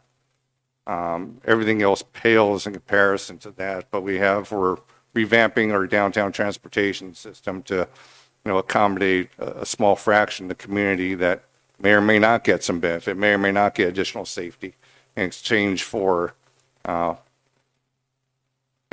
more congestion and more traffic for the main mode of transportation that folks use here in the city of Missoula. And I don't feel that this is something that's going to be sustainable. I hope I'm wrong. When you cut the ribbon on this thing, however many years from now the thing gets built, it'll be interesting to see, how things actually pan out with redistribution of traffic patterns and, who decides to take what mode of access across the river. I mean, there's only so many ways to get from one side of the river in this town to another. I mean, that's just one of the natural, limiting factors of transportation in a city with a river running through it like Missoula has. So there's going to be effects. I find it interesting that there's been a lot said at a larger level about infrastructure in the state, particularly our bridges. We just spent north of $17 million on, at least by state standards, a brand spanking new bridge compared to some of the others that are coming up on a century old. For a nice 4-lane bridge, and now we're going to convert it down to 2 lanes. I just, contemplate how much money could have been saved, to go toward other bridge projects that are so urgent in the city here that aren't going to get completed, and that could have been made to do a 2 or 3 lane bridge. How much money that could have saved. Insofar as Higgins Avenue itself, I had hoped for a little more definitive detail. I appreciate the diagrams that were brought forward for the different intersections, and admittedly, I was not able to search those online. I could have done a little more homework personally there, but I see those diagrams, but it sounded to me from last Wednesday that these aren't hard and fast decisions yet. We're talking about different pedestrian and bicycle and crosswalk configurations at Broadway and Higgins, and I know at least one of my colleagues voiced concern about that particular intersection, and whether or not those would be addressed going forward, I think still remains to be seen. I still have concerns with the cutback and some of the services that were brought up to actual safety modifications, structural safety modifications that have been cut out of this project that seem counterintuitive to SAM, safety, access, and mobility. The ramp going down to Ryman Street, the raised bicycle ramps. I also find it interesting that of all things, we're looking at increasing walkability and bikeability, but we don't have, at the going price, we don't even have bicycle racks for people to, store their bicycle without being an add-on fee. I feel like, in a way, we're, spending $30 million, we're buying a Bentley here, and we have to pay extra for the cup holders, which is, it's kind of asinine. A lot of comments I'm making now I've made before. I would just say, though, it seems, we as a body need to have a discussion about just how we do applications for federal grants, beyond, the typical CDBG and, housing grants. Those seem to have a different mechanism, but these particular traffic and infrastructure grants as we go forward, I think there has to be a way, I think there has to be something that allows us to have, an idea of what's being contemplated by Public Works or CDPI or whatever department, police, or whatever department in the city, if we're going to contemplate a grant, to have as early as much leeway or heads up as possible, prior to coming to the point where, here it is, we spent tens of thousands of dollars putting together a study to justify a grant, because that's part of the grant application package. And, oftentimes I felt with this project, our honest first look at it, at least my time on council, was when we did the authorization to have the mayor sign for the 1.1 million for our share of that raised grant a year and a half ago now. And, to me, that was the earliest, most convenient time of deciding whether or not we were going to commit to this project. And, in hindsight, being 2020, it would have been nice to, ask those hard questions about what our commitments would be legally for any cost overruns for infrastructure project like this. And, here we are today talking anywhere from $4 to $9 million, depending on what it is we decide to do. And our legal obligation, if we go forward to find that money and add that money to this project, is frustrating. But obviously that's kind of where we're at. So for all the reasons I mentioned, I'll be a no on this. Thank you for your comments, Councillor Campbell. Councillor Nugent. Thanks, Mayor, and thanks, Councillor Campbell.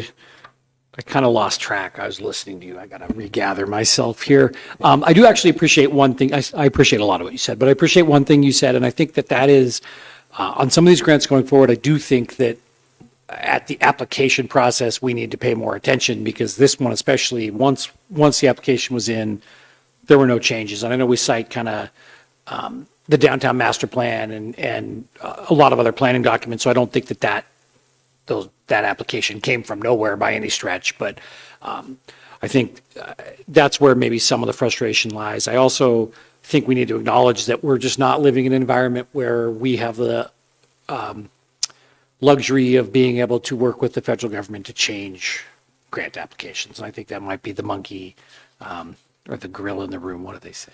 Anyway, it doesn't matter. With that, I do want to correct a little bit of misinformation I've seen online over the last week. We've talked a lot about it's $23 million is the grant, correct? 24. And that's kind of an all or nothing. And we can't spend it on other things. And I saw a lot of social media comments, some folks engaging with even some people on council who I think maybe should have corrected the record a little bit. We can't spend this money on a new police station. It's federal money. It's tied to this project. We can't spend it on a community justice center. Federal money tied to this project. We can't spend it on a new parks building. It's federal money tied to this project. I recognize that there's some conversation about using urban renewal money, but also we have to spend that urban renewal money in that district. So we could not take urban renewal money that might be used to supplement this with infrastructure and spend it somewhere else. So I think it's important to know that we are not choosing to do this over other priorities. This is an opportunity to do a lot of priorities that are there with money that could not be spent on other things. I drive downtown every time I come. I suppose I've bused before. Actually, I used to ride the bus to the preschool when I was a little kid. So I've ridden the bus downtown tons of times, just not in 40 years or so.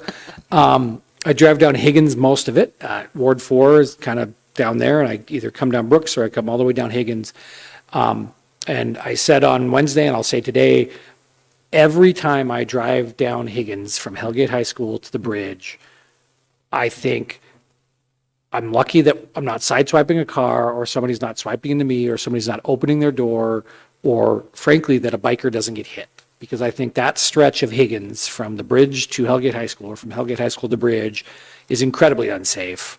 And it's nothing to do with a preference for bikes. I drive a truck. I'm going to drive a truck. I'm going to park downtown. I'm probably the person Bob's describing.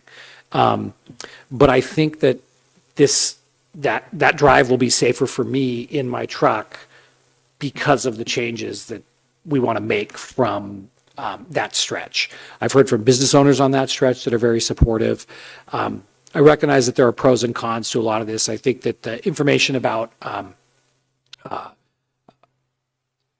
crash incidents and whether they've increased or not is definitely something that merits a lot of consideration. Most of the research I did on projects like this being undone said that they were really citing safety issues. It was more political pressure. And I think that that's also worth mentioning, is that there's a lot of preference in things like this. But I think overall there's a lot of good in this project. There's also definitely a lot of accessibility still there. I think the bridge or the ramp down from the Higgins Street Bridge to Karis Park is going to be a great addition and really help people get kind of immersed into that community treasure and tie it more in. I'm also very excited to see how downtown expands. I think that if you take this and you talk about creating new traffic patterns and a new stoplight at the kind of base of the Madison Street Bridge, there's opportunities to actually take some of the traffic on Higgins and spread it out into downtown more, which I think helps downtown businesses that go beyond Higgins, because, there are a lot of people that operate businesses downtown that aren't on Higgins, and I think that that's part as well. And then we pair that with the recent sale of the Riverfront Triangle, and I talked about this last week, but Ellen Buchanan has talked about for years the dream has been to expand downtown beyond Orange Street. I think that this all kind of helps build on that. So I think that there are things to be frustrated on, and if I was doing this myself from scratch, sure, there are things I'd do different, but I think by far the pros outweigh the cons, and I'm happy to support it, and kind of anxious to see it get started and get it all behind us.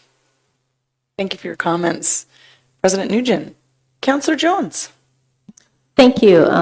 Yeah, I've got some comments, and we've had lots of public comment over the years that we've been hearing this, so I do appreciate all of that and people taking their time to lean in. But I want to talk tonight about my frame of reference on this, why I'm supporting it. And first of all, there have been decades of input from the public regarding the needs for these actions.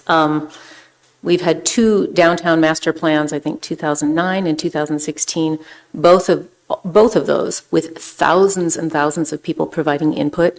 Both of those plans called for three-way conversion instead of 4 lanes on Higgins. They called for expanding the trail, the width of the trail, and they called for bike lanes to be separated and much safer. So we've heard about that a lot. And from when I first campaigned for council in 2015, the hip strip has been a night. I will not ride my bike on it. Absolutely not. Driving it is always a work in progress because you have to literally shift into the other lane at times. If someone's trying to open their car door that's parked, it's just so narrow. It's not good. So I think these issues have been spotted for several decades. This is nothing new. We just finally had everything kind of converge and come together, and the opportunity to apply for a grant that addressed some of our concerns. And once that train starts, it is a train, and you get on or you get off. So I don't think this has happened quickly. I think it's taken a long time with a lot of input and a lot of discussion. Last Wednesday, I had some questions for staff about traffic engineering, because I get the feeling from a lot of the public comment, people think, well, there's just some ideas, and so now we're just going to do those ideas.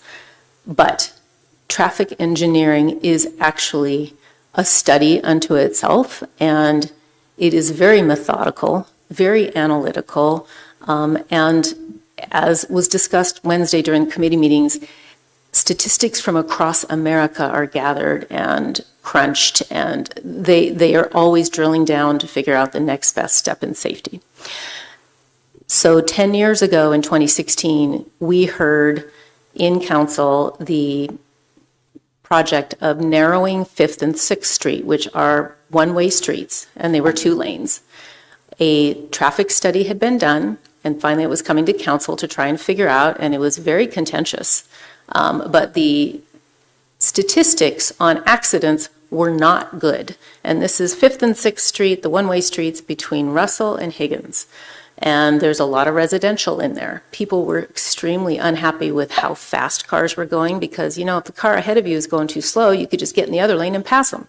There were all sorts of accidents and something called a double hazard, where if you are a car or a bike or a pedestrian trying to cross that street, the lack of visibility, if the first car blocks the second car, is really dangerous. So I, at that point in time, read the 100-page traffic engineering report, the traffic study that was done on this, and I was like, you know what, there's a lot of good stuff in here. Ultimately, that passed. That work was done.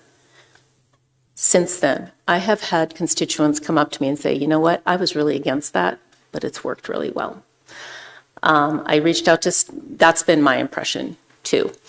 I reached out to staff last week. I said, hey, it seems like it's going really well with 5th and 6th. Do you guys have statistics yet? They have not done a holistic analysis. They're going to, it's on their work plan, but they did a quick look in, and they noted that total crashes on that stretch of those stretches of 5th and 6th Street, where it went down to one lane between Russell and Higgins, total crashes have gone down.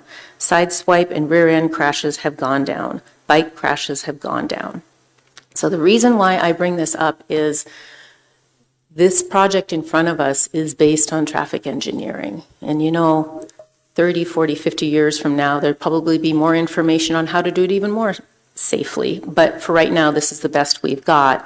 And a lot of thought has gone into how to very carefully do this so that we get better safety results. And I hear folks say, well, this isn't going to make it safer. It's not going to make it more accessible. Some of the highlights for me, ADA curb ramp improvements makes it way more accessible for folks. Protected bike lanes on Higgins makes it a much better riding experience if you're a bicyclist. Front and Main, converting down to one lane, eliminates the double hazard. Having a signal at Front and Madison, that has been a nightmare to try and cross Madison Street at the bottom of the bridge for decades and decades. Now there's flashing lights. It's still kind of dicey. I'm really looking forward to having an actual light there. Widening the Riverfront Trail and putting lighting in will make it much better. In the last couple of years, the trail across the bridge over in front of the old Missoulian area was widened. So much better. So I'm looking forward to that. Having the ADA compliant ramp from Bear Tracks Bridge down to Caris Park will be great. That currently, for someone who has mobility issues to get down to Caris Park, they have to go a long ways around and run the gauntlet. It is really challenging. And then finally, signal optimization, there's just not a downside to that. So I'm looking forward to all of these. I know, as Jeremy said tonight, we've had to make hard decisions. And I think this council is very aware of those hard decisions, but the good really outweighs the negative for me. There are 2 public comments that I really wanted to highlight. First is the Missoula Downtown Association has stood strongly in support of this from day one and attended many, many meetings. Missoula Downtown Association represents 400 businesses, and they have been very involved in, and not only participated, but helped finance and accepted or voted on, sorry, I'm losing words here, the master downtown plans that called for all of this. We, as a body, have voted on and approved the master downtown plans. So to me, I understand not all businesses will be happy, but the Downtown Association is a very strong voice, showing a lot of consensus amongst a lot of the businesses. The second public comment I want to draw attention to is Summit Independent Living. They are the group in town that advocates for folks with disabilities. And they had very strong public comments saying, yes, this will make a much better environment for people who have mobility issues. Thank you for doing it. So I understand some folks don't like it, but those two voices are really important to me, and that's a main reason why I'm supporting it. I wish it wasn't going to go over budget, but our tax increment financing, one of the main priorities is infrastructure investment, and I can't think of a better infrastructure investment downtown at this point. So thanks, Jeremy, and to all of the staff for all the work done on this. I'm really excited to see the results in the long run and happy to support this. Thank you for your comments, Councillor Jones. Councillor Ponton. Thanks, Mayor Davis. I'm for sure biased, but I will die on the hill that Missoula has the best downtown in the whole of the state. So with that, this project has weighed pretty heavily on me. I think there are quite a few elements that will be net positives. I think when you think about like the 3-lane configuration, especially on the hip strip, just the traffic flow at intersections like Patty and Main, Patty in front, Ryman and Main, these all represent just the exact type of double threat concern that Councillor Jones was talking about. Trail connectivity, signal optimization, I think there's a lot to be really excited about. That being said, I also do have concerns in that, chief among them is the conversion to 2-ways on Front and Main. I think we're fortunate to have really great parking garages in Missoula. But that being said, the loss in street parking is not lost on me. Heard a lot of public comment, some very supportive, some, opposed, and some was somewhere in the middle. I think the financial reality is that without the ability to get the raised grant for this particular project, there's no way we could take on work like this, even remotely close to this scope. That being said, I share some of the frustrations that have been echoed. Council President Nugent mentioned as well. I wish there were core elements that we could change today, but unfortunately, that's just not the reality. And looking at some of the neighborhood, metrics and data for the heart of Missoula, which encompasses this area, that neighborhood's population growth has outpaced the rest of the city of Missoula by a factor of about 3x since 2010. That coupled with, some of the crash statistics that are on the Engage Missoula site where crashes per mile are almost 7x what they are in the rest of the city in this particular corridor that's covered by the SAM, I think just highlight the fact that we need infrastructure improvements in this area. So ultimately, this was a very difficult decision, but I do think there's going to be a lot of net positive impacts, and I'm going to continue to be in support and just also want to echo other comments and thank city staff for all of the work and communication and correspondence they put in this project. It's definitely been a big lift, so thank you for that. Thank you, Councillor. Thanks for adding the additional statistical information. Interesting. Councillor Krask. Thanks, Mayor Davis. I didn't provide comment on Wednesday during committee meetings, so I just wanted to give a bit of insight into my thought process tonight. I'll be in support of this project tonight because I believe it reflects the kind of community, livable and sustainable, that we're working to build together.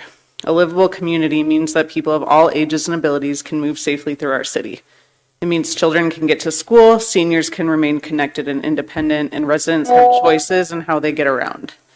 Like Mike said, and I echo, whether someone walks, bikes, buses, or drives, we all benefit from safer and more connected infrastructure.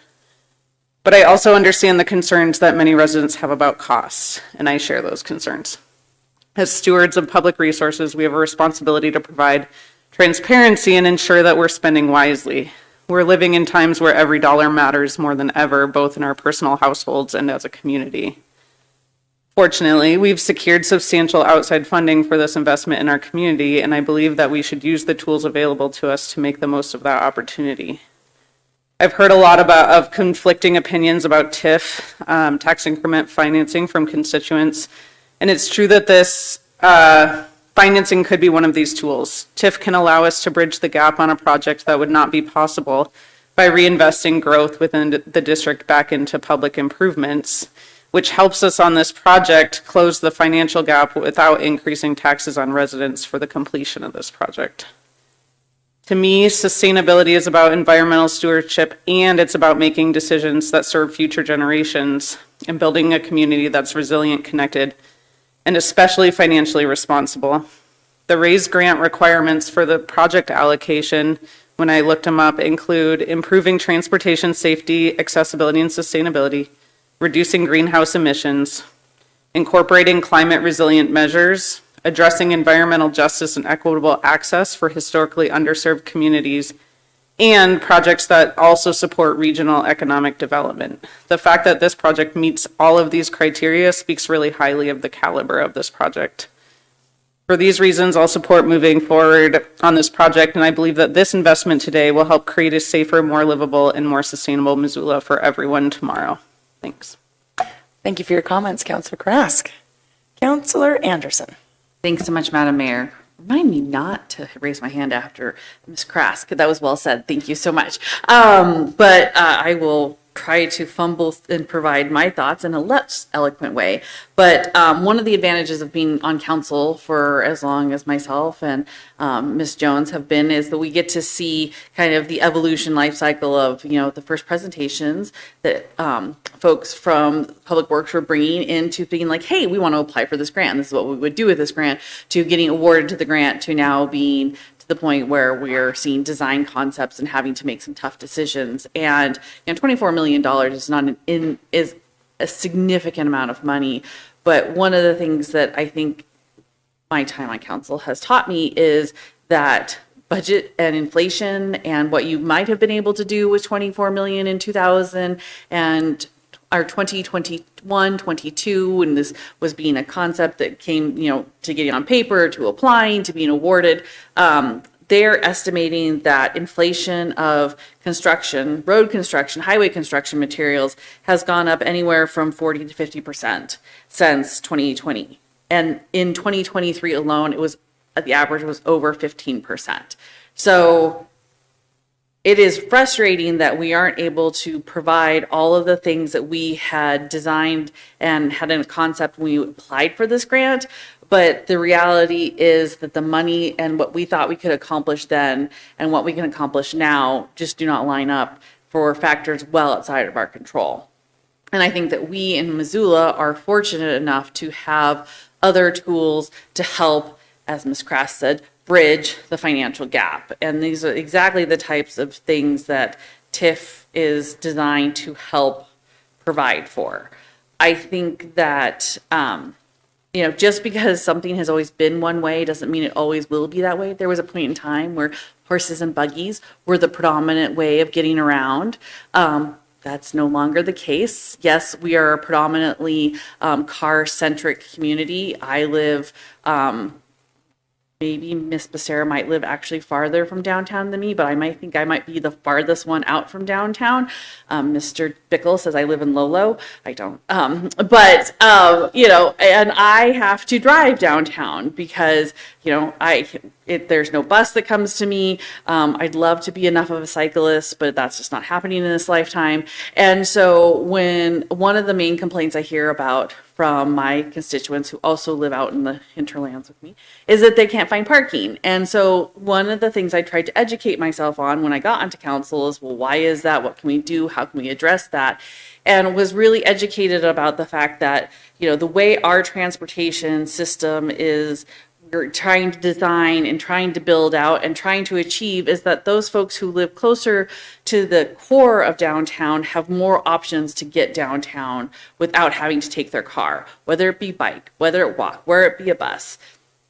And that then therefore takes a car off the road for somebody of us who lives farther out to then be able to more easily get downtown and to find a parking spot.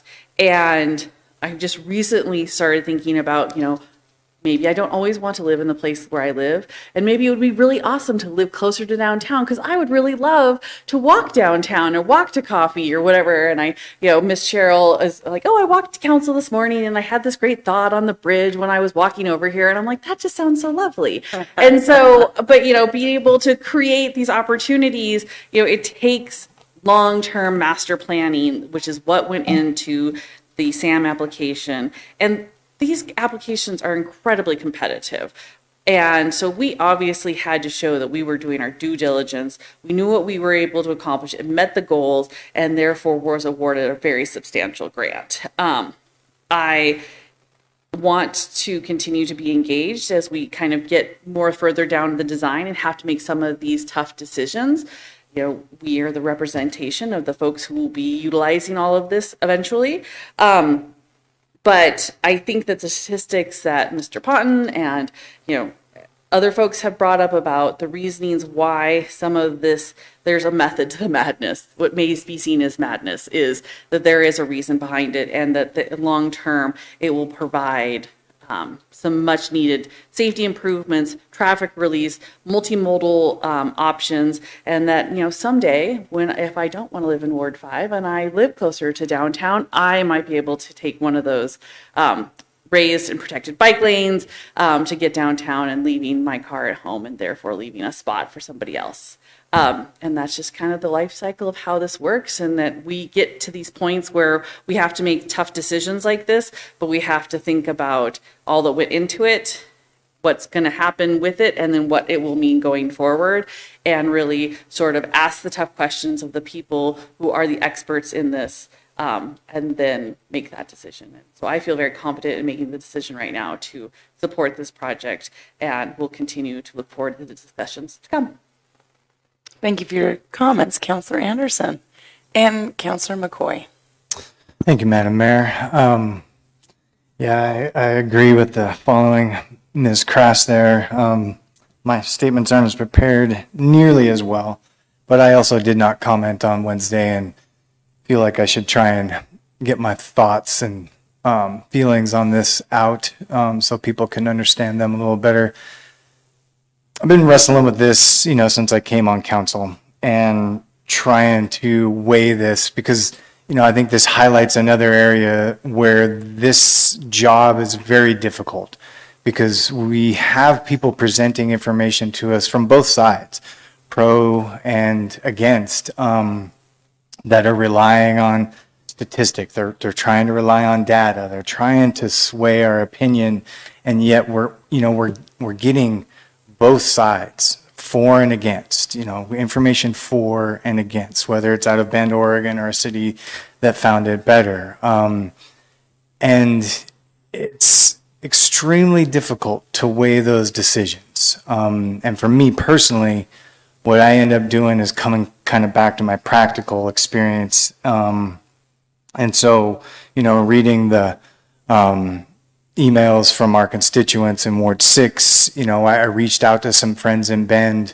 I used to work in Redmond, Oregon, and it was kind of the same thing. It was a mixed bag. Some were for, some were against. Folks were less familiar with the incidents increasing, but there was no solid definitive thing. For a lot of them, it felt like, and this is like 3 or 4 people, granted, but it was a great thing. And there are more bicyclists and they were happy with the changes.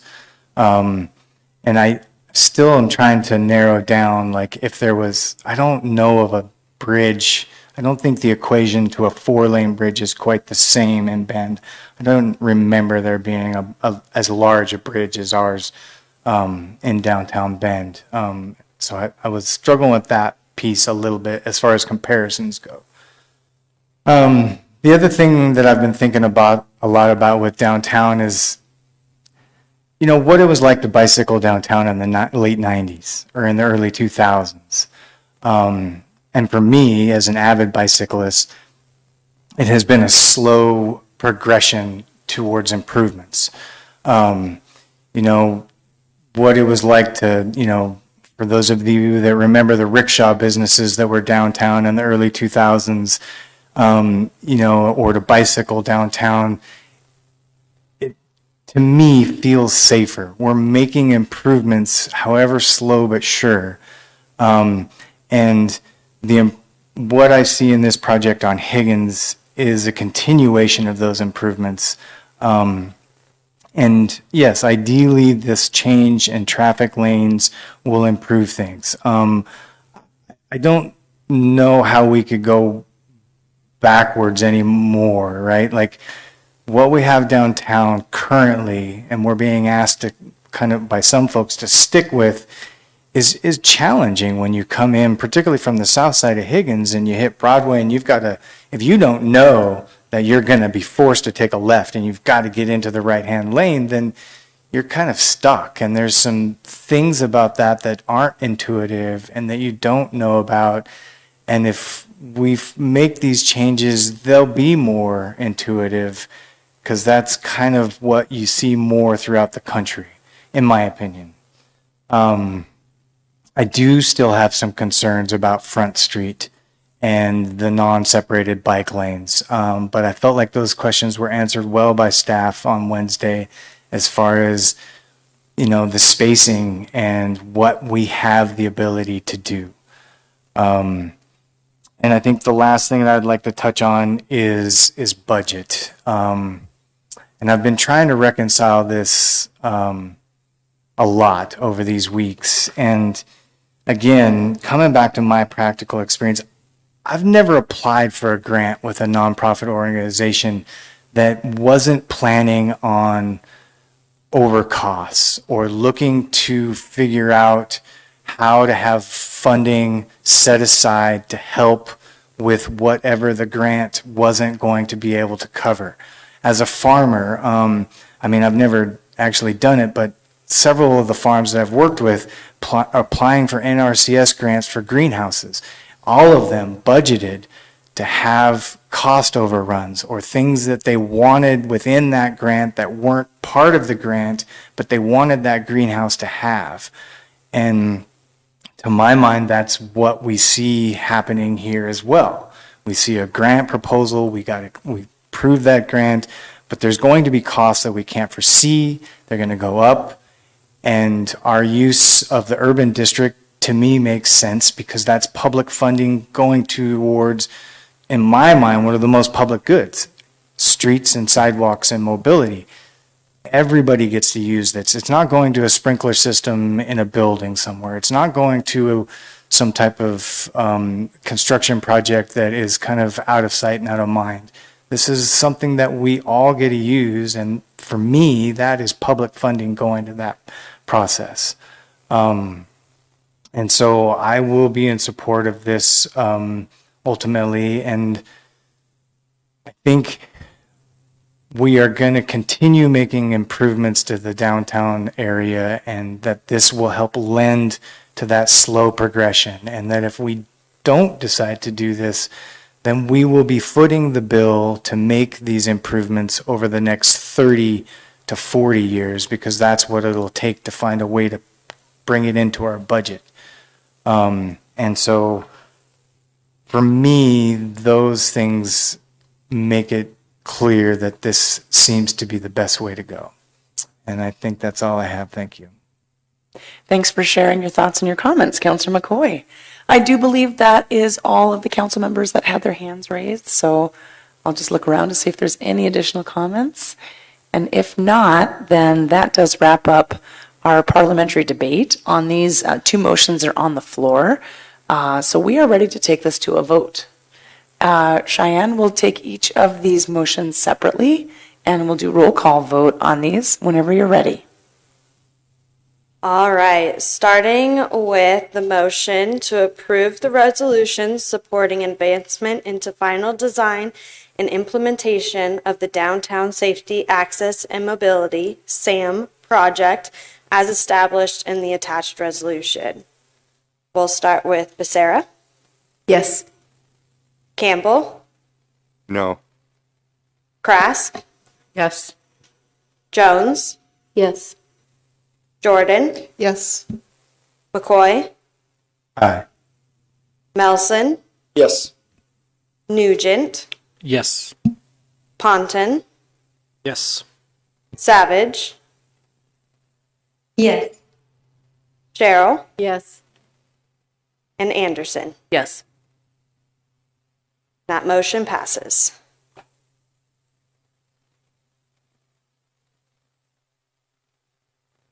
All right, and now the second motion, which is to approve and authorize the mayor to sign the contract amendment to the professional services agreement with the Jackson Contractor Group for tasks related to pre-construction services. We'll start with Campbell, No. Trask, Yes. Jones, Yes. Jordan, Yes. McCoy, Aye. Melson, Yes. Nugent, Yes. Ponton, Yes. Savage, Yes. Cheryl, Yes. Anderson, Yes. and Becerra. Yes. The motion passes. Okay. Well, thank you all very much. I want to extend my appreciation and gratitude to everybody that has been working on many aspects of this project for many years, and in particular to our expert staff that have carried this through. The thoughtful and considerate conversations that have happened here around this dais from all of you council members, and then to members of the public who have engaged in this process for a long time now, and adding your voice. The public comments have made this project better and have helped us make some tough decisions. And I am excited to get underway with what is going to be a transformational project for downtown Missoula. We have an incredible downtown, and we have the opportunity to make that even better. So thank you all very much for all of the hard work to get to this point. And now we'll continue to get after it. All right. That does wrap up our committee business. And so next we'll move on to public comment for items that are not on the agenda. This is for folks that haven't had a chance to speak on public comment for items that are not on the agenda. And so you're certainly welcome to do that now if you have any public comment for items that are not on the agenda.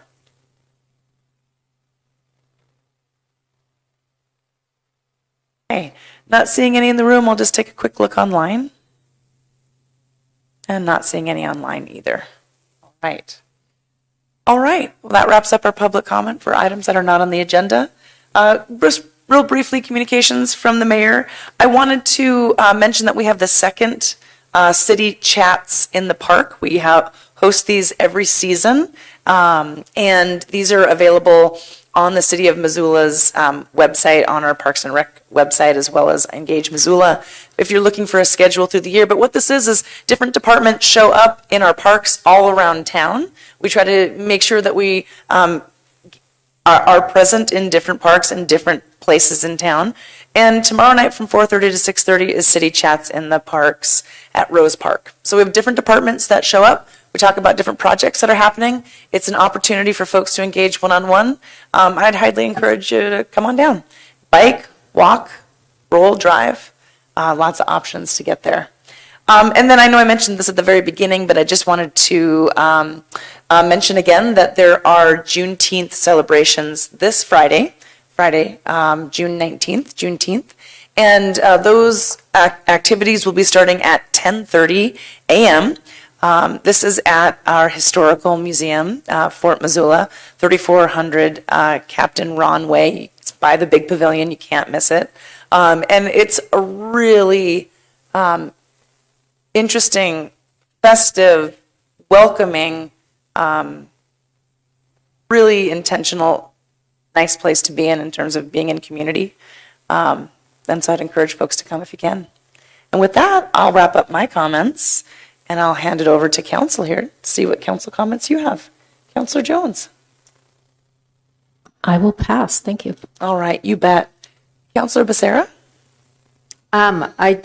Something that Ms. Anderson made me want to remind everyone that we have our transportation demand management agency, Missoula in Motion. And you don't have to choose one mode over the other. You can always take your bike and put it on the bus. Our buses are equipped to allow for multimodal transportation. So since we are the ones who live further out, I'm going to have to challenge you one day to use, and Mr. Nugent too, to relive those bus riding days. So anyways, just wanted to put that out there. I like it. Thank you. Councilor Ponton. Thanks, Mayor Davis. Just one quick note. This Wednesday, June 17th at 6 p.m., the Mullen General Meeting is being held in the 44 Ranch Park. There'll be some tabling to talk about transportation, things like SAM. There'll be a legislative update with Representative Carlin and Senator Curdy. There'll be some council Q&A. I guess that's us. Some leadership team elections, and obviously public comment as well. So hope to see you down there. Very good. Thank you. Councilor Krask. I have nothing further tonight, thanks. All right, you bet. Councilor Melson. Neither do I, thanks. Okay, you bet. Come around the horseshoe. Councilor Jordan. Thank you. Yeah, I just want to also remind folks who are in the Orchard Home area that we unintentionally double booked community meeting that night as well.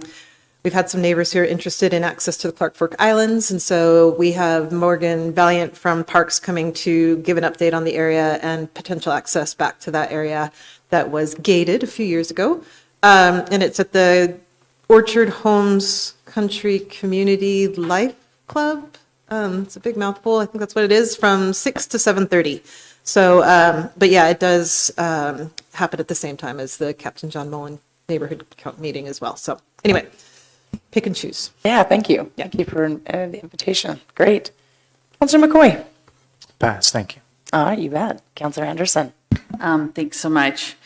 Okay, I do then think about Mr. Nugent and how your father, who lives by you, won multiple years biking, yeah, so, I mean, this could all get very fun very quickly. I just, thanks everyone for the discussion on a topic that is good to have multiple points of view and ask different questions from different angles. So excited about all the festivities that are happening this weekend. So just want to remind everyone to drive a little slower and keep your eyes out. Missoula Parks and Rec programs start this week because school's out, and I can't help but hear the song, "School's Out." In my head every time I say that. So lots of little kiddos will be participating in all of that within all of our parks. And a huge shout out to Meg Witcher, who leads up that program. And I think every kid in Missoula should have an opportunity to have the influence of Meg's amazing positive energy in their life. And so just so thankful for all the work that her and her team do to provide some really amazing camps. We also, as the mayor said, have Juneteenth on Friday, and then we have the Zootown Music Festival on Friday and Saturday happening at the fairgrounds, as well as I do believe this weekend is also Pride festivities. So a wonderful highlight of all the amazing things that happen in our community and all the diversity it brings, and really some of the things that makes Missoula really the best place to live. So thanks everyone ahead of time for being courteous, conscientious, aware, and just have a great weekend, everybody. And it looks like it should be beautiful weather. Thank you. Great message. Thank you. Councilor Campbell. Thank you, Madam Mayor. I'll pass. Okay, you bet. And Councilor Sherrill.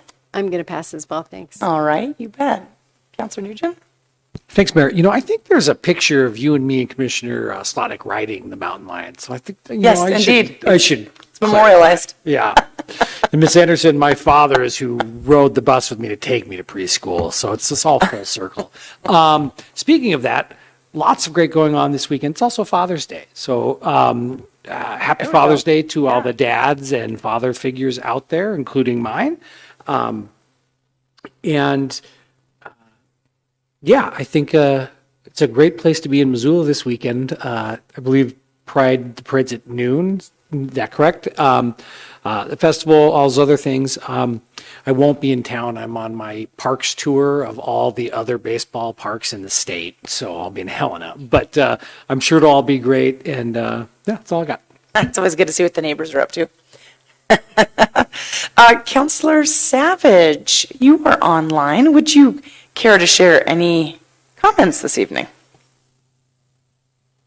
I'll pass tonight. Thank you. You're welcome. Thank you. Okay, everybody, that does wrap up all of our agenda items. And I will go ahead and adjourn our meeting at 8:24 PM. Thanks, everybody.